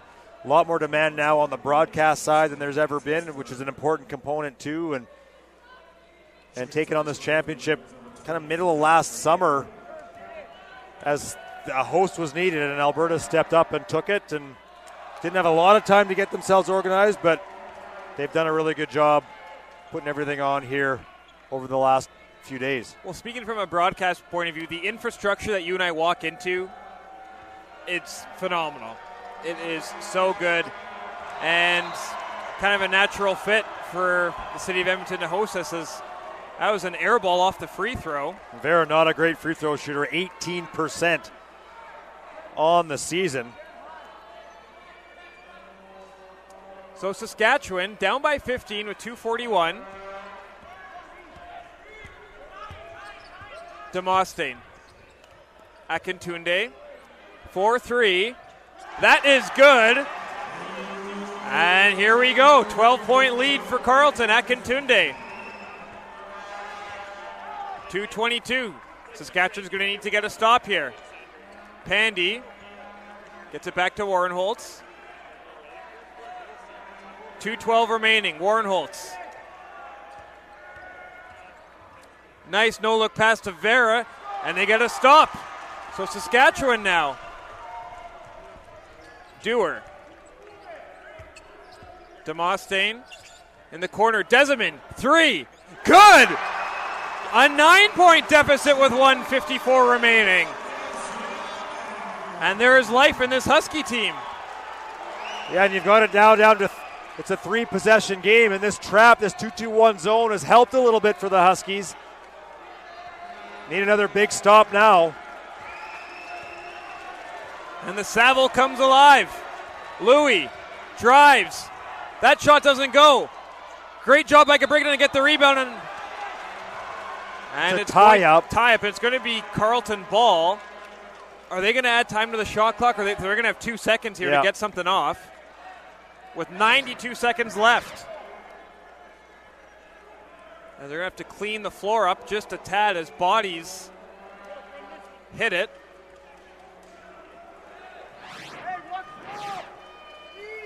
You can hear Coach Jacobson saying, watch the lob. So that's really all the time they have to do here. So it once looked like Carleton's going to run away with this. Now just 9 points with 92 seconds left.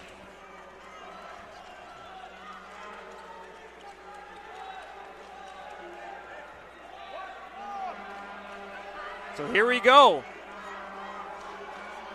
92 seconds left. Carleton ahead by 9. As Pandy, what execution there by Carleton as Lloyd Pandy gets that lead back to 11. Dewar off the glass responds quickly, so we're back to 9, 81-72. Time is now starting to be a factor for Saskatchewan. Louis. It's going to take some time off the clock here. Louis in traffic, up and under, misses the shot. Demosthenes with the rebound. 1:03 left. Stevens, double teamed. Akintunde has a lane, swings it out. No one there. Desimond just out of position. And that may have been the last chance for Saskatchewan as they foul. Not sure if he thought Desimond was going to cut to the lane and trail him. I mean, down 9, you're looking to get whatever you can as Akintunde a little bit banged up. Desimond will foul out. Akintunde banged up here, hunched over. As talk about in-your-house television. And Patrick Erickson takes that bump. There's a timeout called here with 51.1 seconds remaining. Just a reminder, we will have an award ceremony after this game. We'll hand out the Jack Donahue MVP, the gold, silver, and bronze medals, as Louis at the line for 2. Alain Louis hits that first one to put the lead up to 10.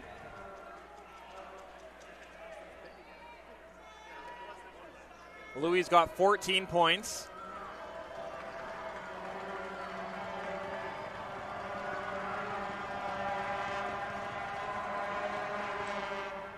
Goes 2 for 2, and Saskatchewan's going to call a timeout down by 11 with 51.1 seconds remaining. Well, Saskatchewan definitely made it interesting here in the final few minutes. They did, but you go back to that inbound play, 2 seconds on the shot clock, and just excellent execution on that curl by Lloyd Pandy. So when they need that go-to, they've got options, and they execute it flawlessly. But, hey, Saskatchewan continues to pound away here. I wouldn't say that the zone pressures created a ton for the Huskies, but it's at least changed the pace a little bit. It's allowed the Huskies to settle in as you take a look at Taffy Charles, trying to get his guys to yet another national championship. This would be their 16th if they can win it here today. Huskies looking for their second. And time is now the enemy of the Huskies. Well, the Huskies, again, they've gone smaller here over the course of the last 5 minutes with Amofo on the bench, and they've been able to run, they've been able to get out, and they've knocked down some shots.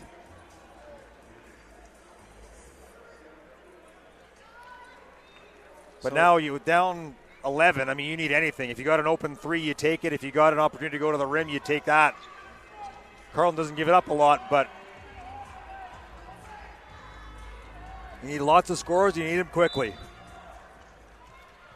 Here we go. 51.1 seconds left in the U Sports season. Potoma's three off the backboard almost went in. Carleton with the rebound. We'll see if Saskatchewan fouls. They do. Stevens going to be called for the foul, his third, and that will send the Ravens to the line with 45 seconds remaining. Lloyd Pandy on the night, 14 points, 13 rebounds. Misses that first free throw. 83% from the line on the year, leading the Ravens.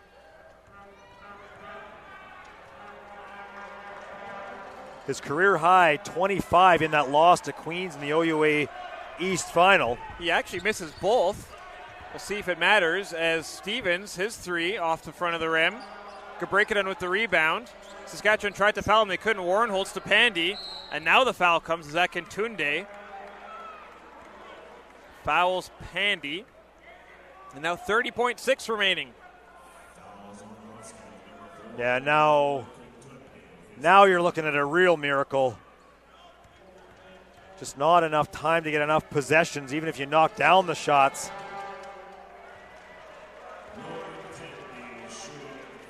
Pandy missed the last two, makes this one.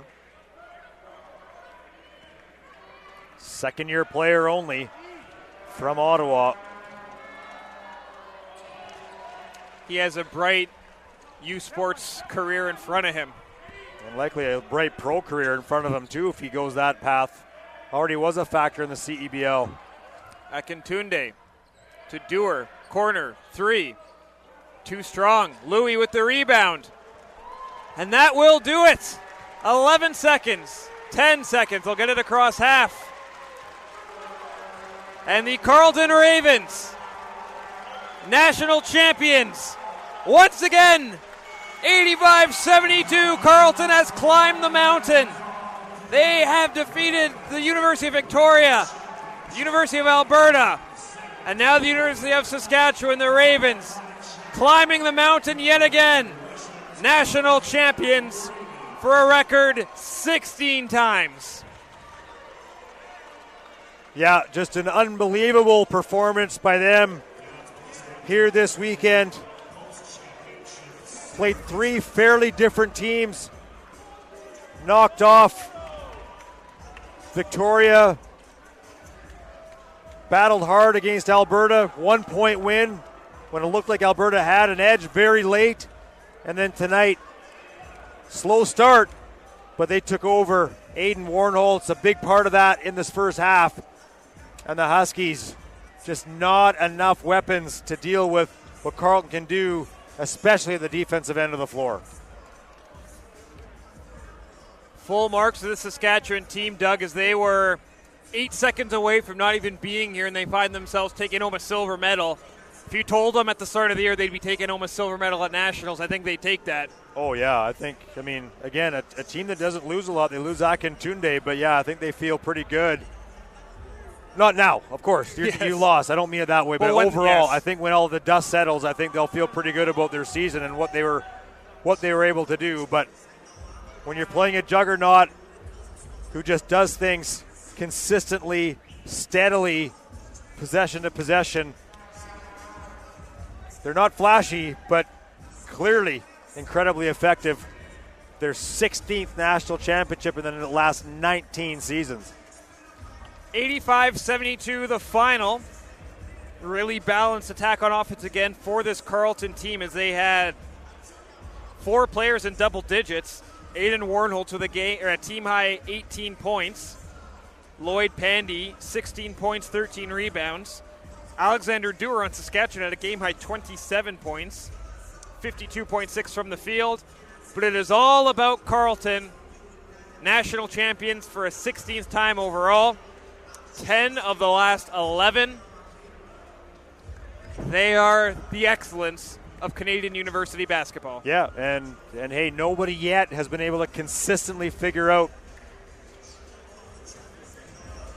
how to consistently figure out how to beat them. And so they are year in, year out a favorite. And despite coming in as a 7 seed, I think many still saw them as the favorite in this tournament, and they proved that to be the case. But you're right. I mean, they have made a massive mark, I think, in terms of where this sport in this country is at. And I think they have forced other teams in U Sport to become better. Absolutely. You've seen that be it in Ontario itself with Ryerson over the last few years, Ottawa right in the same city.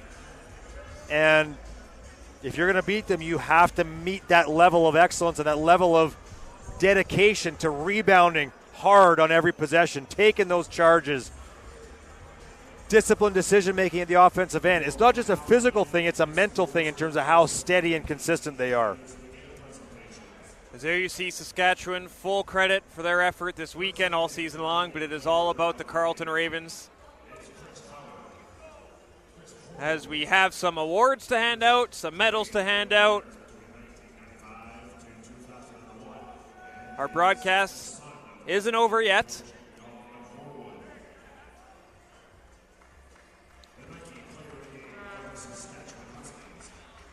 As we're going to hand out the Nike Player of the Game as Alexander Dewar with a game-high 27 points. Really liked his game tonight. And it's former Golden Bear Chris Horwood, the son of legendary coach Don Horwood, who led the Golden Bears to their 3 national titles, making the presentations here. And Aiden Warnholtz is player of the game for Carleton. We've said it a few times. His hands were every time Carleton had possession. It seemed like you used the term floor general, and that's absolutely what Warnholtz was. Well, and all his points came in the first half. I mean, he didn't have to contribute in that way offensively, even though he contributes as the floor general, but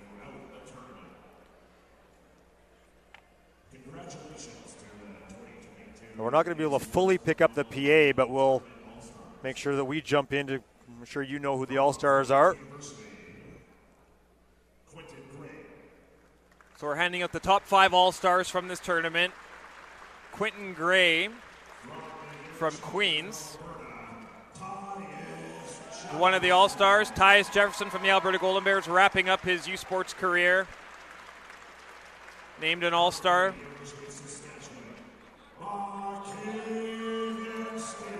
Marquavian Stevens had some clutch shots during the last couple weeks for this Saskatchewan team. Named an All-Star. Yeah, what I like about Marquavian Stevens, as Alain Louis gets recognized, what I love about Stevens is he's a next play guy. Yeah. I said that the other day in the broadcast. He starts out 0 for 13, and then when they needed a spark, 3 straight threes, and really got the Huskies back going a little bit. They just didn't have enough time, as it turned out, but really impressed with Stevens' game. So the All-Stars are Tyus Jefferson from Alberta, Lloyd Pandy from Carleton, Alain Louis from Carleton, Marquavian Stevens from Saskatchewan, and Quentin Gray from Queens. Those are the 5 All-Stars. And now we're going to hand out the Jack Donahue Trophy, the most valuable player of the Final 8.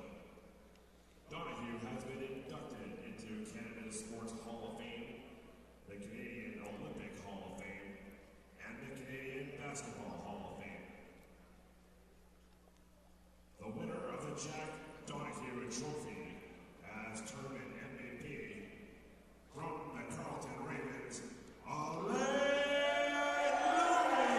Alain Louis takes home the tournament MVP. He had 15 points in the championship game. As we mentioned on Friday night, took a tumble and it looked like looked pretty serious at the time. Yeah, it really did. And again, you and I not doctors, but look, just the way he was grabbing his knee is what kind of grabbed me initially. But it looks like it was just a cramp, and hey, he was outstanding throughout this tournament. Especially the way he looked at the bench, too. It looked quite serious, but nice to see him recover.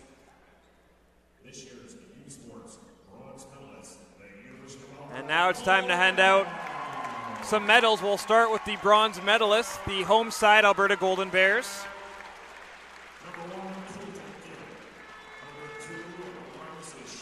It's nice to see some players end their U Sports career with some hardware.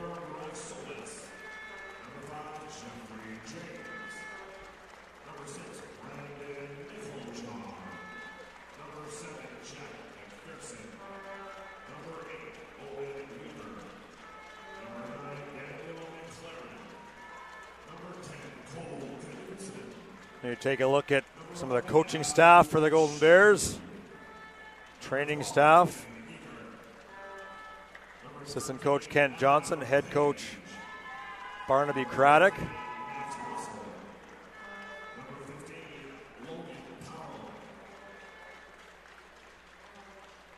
And similar to Saskatchewan, I think when the dust settles, this Alberta team will be really proud of this season.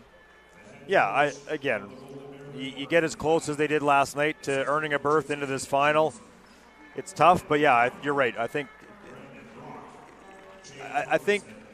you and I never played at this level, so we can't speak to it from that perspective, but it's tough to lose. You don't like to lose. You don't want to be in that situation, but I think when you have a bit of time to sit back and look at a season or a game or a moment, you probably see it in different ways and in a different light, and I think you're right for the Bears in terms of, and it'll be the same for the Huskies too.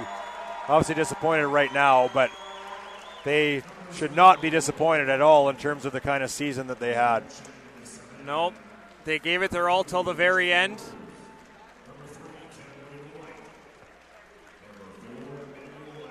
And hey, there's no shame in losing to Carleton. They're not the first. No. And they probably won't be the last either. The fact that Carleton can return basically their entire roster next season. Taffy Charles and his crew slayed 3 Canada West teams on their way to this national championship.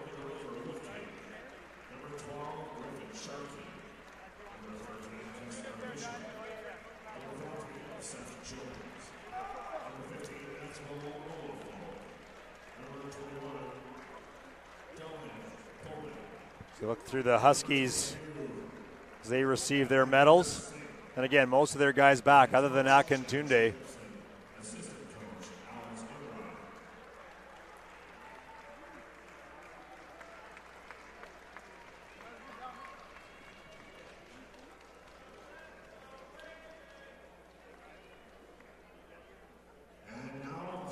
And now time for the color everybody wanted. But only one gets it, and that's Carleton, we mentioned. 10 of the last 11, 16 overall. Complete and utter domination in U Sports basketball. Yeah, it's really almost hard to put it in perspective, to be honest, in terms of just how dominant they've been. And a team that really, as I mentioned before, only 4 appearances at Nationals prior to 2003. And you'd love to find out what in their minds was the spark to turn the corner, to become the initial team that started to win some tournaments, and to this point now where they've won 16 of the last 19.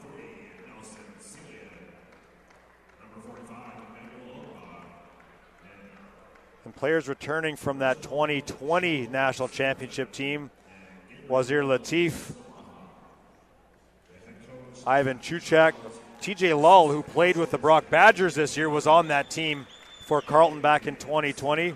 Binyam Gebrekadin, Aiden Warnholtz, Connor Vreeken, Lloyd Pandy, Alain Louis, Cordell Vera, all returning national champions.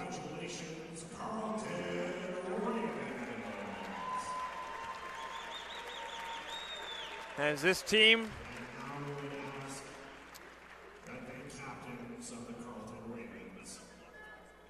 They got their medal. Now it's time to get the W.P. McGee Trophy. And the banner, too. I imagine they're going to have a fun flight home. I imagine they're going to fly home tomorrow. They would be. It'll be probably a busy night tonight, I'm going to guess.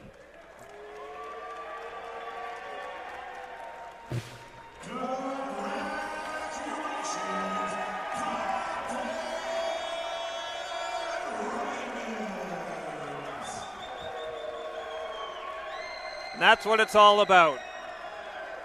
2022 U Sports national champions.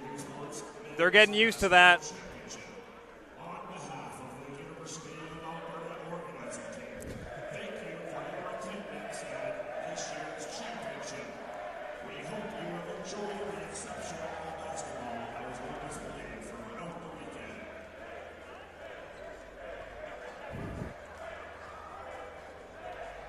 Mission accomplished for the Carleton Ravens.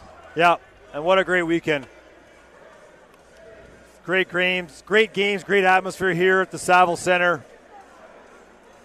Lots of great teams here in town. Yeah, it was an awfully fun few days. As they're going to pose for a couple team photos still. And we're going to throw it down to Grayson Knutson momentarily. He's going to wait for the... Good for him for not jumping into that photo there. I'm sure he might want to, but we're going to grab one of the key players of this Carleton team.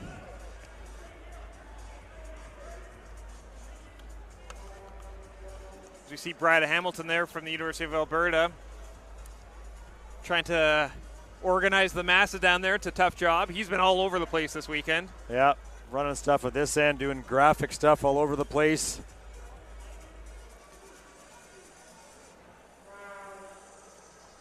Yeah, it's not a big team. If you're talking about university athletics in Canada, it's not big teams of people doing it. So people end up wearing multiple hats, having to do lots of different things. And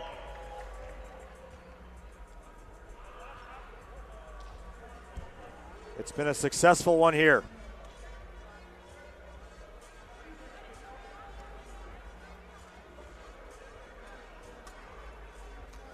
As we're going to throw it down now, as Grayson momentarily going to be joined by head coach Taffy Charles.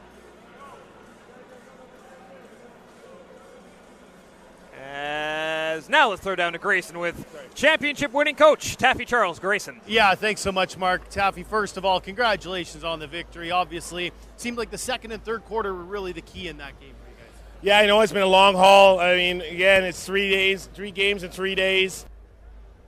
You know, just trying to battle our energy. Spent a lot of energy last night. A great home floor. And I think, you know, again, didn't have enough energy as we left. And, you know, got down. And then once we got down early, I think, okay, now, hey, we went in the record amount of energy. I thought we did it.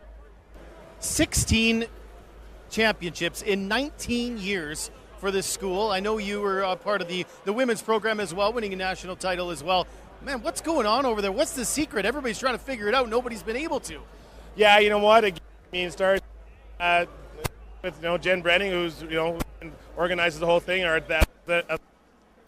and Dave Smart, who manages the best basketball operations. Again, he kind of paved the way in terms of the culture of and really learning how to play basketball, learning how to coach basketball. And, you know, he's an icon in not only Ontario, Ottawa basketball, but definitely in Canada basketball, and I think in the nation. So it's always awesome, great mentor to me. You know, learned a lot from him, you know, and again, I think it probably comes from those three people. Our athletic director who sets the vision, obviously Dave, who, you know, got hired by Jen, and, you know, myself, you know, then just trying to learn from Dave and learn as much as I possibly can. Last one for you. Obviously, you guys have Lloyd, who was the U Sports MVP, but a balanced attack. It seems like every game somebody different steps up. Aiden was big today. A couple other players as well throughout the tournament. What does that speak to the depth of this program? Yeah, it speaks a lot for the depth of this program. And again, the reality is, you know, a lot of these guys have sacrificed individual points, individual awards, just because, you know, we want 5 to 6 guys. We share the basketball. It's not about one person. And, you know, again, reach that. I think that's part of our culture at Carleton University. Well, congratulations, Taffy. Go enjoy the moment and safe flight home. Thank you. Thanks a lot. Thanks there you a lot. go. Taffy Charles joining us here. We'll try to grab one more here as we throw it back quick to you guys, Mark and Doug. Thank you very much, Grayson. It's been a pleasure working with him all weekend long. Last couple weeks, we're going to see if he's going to grab one more player. As it's a little chaotic down on the floor, as you can imagine. As he's going to grab tournament MVP Alain Louis. I think they're just going to try to find a place. I kind of wanted him to get mobbed during the game, to be perfectly honest. They found a quiet place on the floor, and let's throw it back down to Grayson Knutson with tournament MVP Alain Louis. Yeah, thanks so much, Mark. Alain, first of all, congratulations on the victory. Emotional moment for you guys as you. Does this one mean more coming off of a lost season and all that kind of stuff too as you get mobbed here? It means more. They ranked us number 7, which just gave us extra fuel just to come here and do what we did. So I'm very proud of the guys. I'm very proud. Hey, we fought. We did a great job. Carleton basketball. Carleton basketball, that's what it is. It's grinded out. Nobody's a superstar, right? We just talked to Coach Taffy about that. Everybody stepped up, somebody different every game. Everybody has a role. Everybody stepped up, and everybody did good. And I'm proud of the guys. I'm very proud. Maybe just talk about the second and third quarter really seemed to be the difference. Obviously, they came out, they were swinging, and then they pushed late. What was the difference in the second and third quarter? They're a great team, but why I think we're good is that when a great team pushes us, we punch back. So, hey, we were ready for it. But, hey, credit to them. They're a great team. They came here. They fought hard. But Carleton basketball. Carleton basketball, that's all I need to say, Alain. Go celebrate. Enjoy this one. Hey, congratulations again. There you go. Alain Louis joining us here. Chip MVP, Mark and Doug. Back to you guys for one final wrap-up. Thank you very much, Grayson. Well, Doug, that's pretty much going to do it for us this week. As you see Carleton cutting down the nets. Let's put a bow on this weekend. Carleton, U Sports champions. At the end of the day, I think it's fair to say the best team won this tournament. They did, yeah. I think the team that has the best balance of offensive skill, toughness, and just how they executed. I mean, they run their stuff very well, and they defend exceedingly well. And at the end of the day, I think it was defense that won this for them. They played in a defensive battle yesterday. They were 1 point better. And when they needed to shut down Saskatchewan tonight after a hot start by the Huskies, they locked things down and didn't give Saskatchewan anything. And, yeah, it's hard to argue. Yeah. I mean, they have been the best team for a long time, and until someone can figure out how to consistently knock them off, we might be seeing this scene for a while yet. I don't have the words to describe how I feel after this weekend. I am grateful we got this opportunity to call these games. I have all the time and all the kindness in the world for the staff that put this on again, not just the organizing staff. Volunteers are the backbone to events like this, right? And they were all over the place. We're still kind of in the middle of a pandemic, but everyone felt safe at the same time.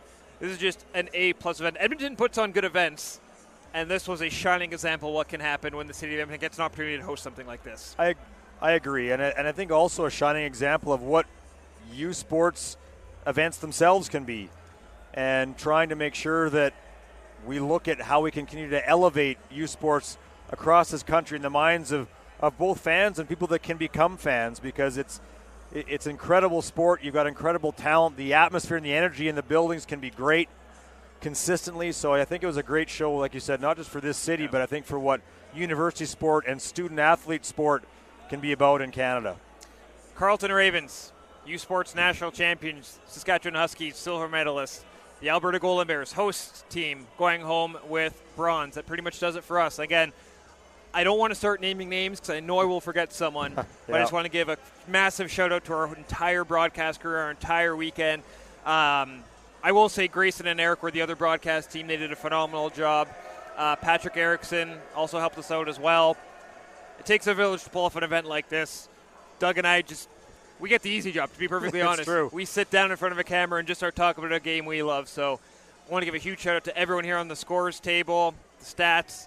Phenomenal weekend. This is a weekend I'll remember for a long time. On behalf of Doug McLean, Grayson Knutson, everyone here at the Saskatchewan Community Sports Center, thank you for joining us. If you watched all 11 games or just watched one or just watched half of one, we're grateful you took some time out of your busy schedule to join us. Enjoy your off season. If you're a CEBL fan, we'll see you next month at some games, but if not, we'll see you at Canada West starting next fall. Take care and enjoy the rest of your spring and your summer, everyone.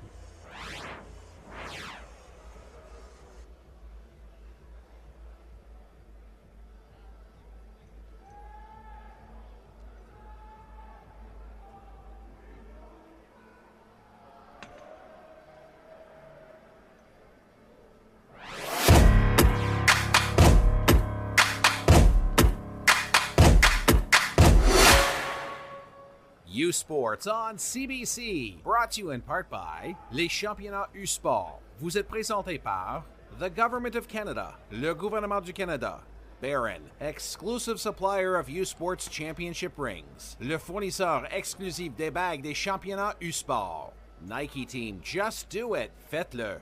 Veriburn, medical supply partner of varsity athletics since 1979. Partenaire de sport universitaire depuis 1979. Fox 40, celebrating a decade of the Fox 40 U Sports Coach of the Year program. Fier partenaire des prix de l'entraîneur de l'année U Sport depuis 10 ans.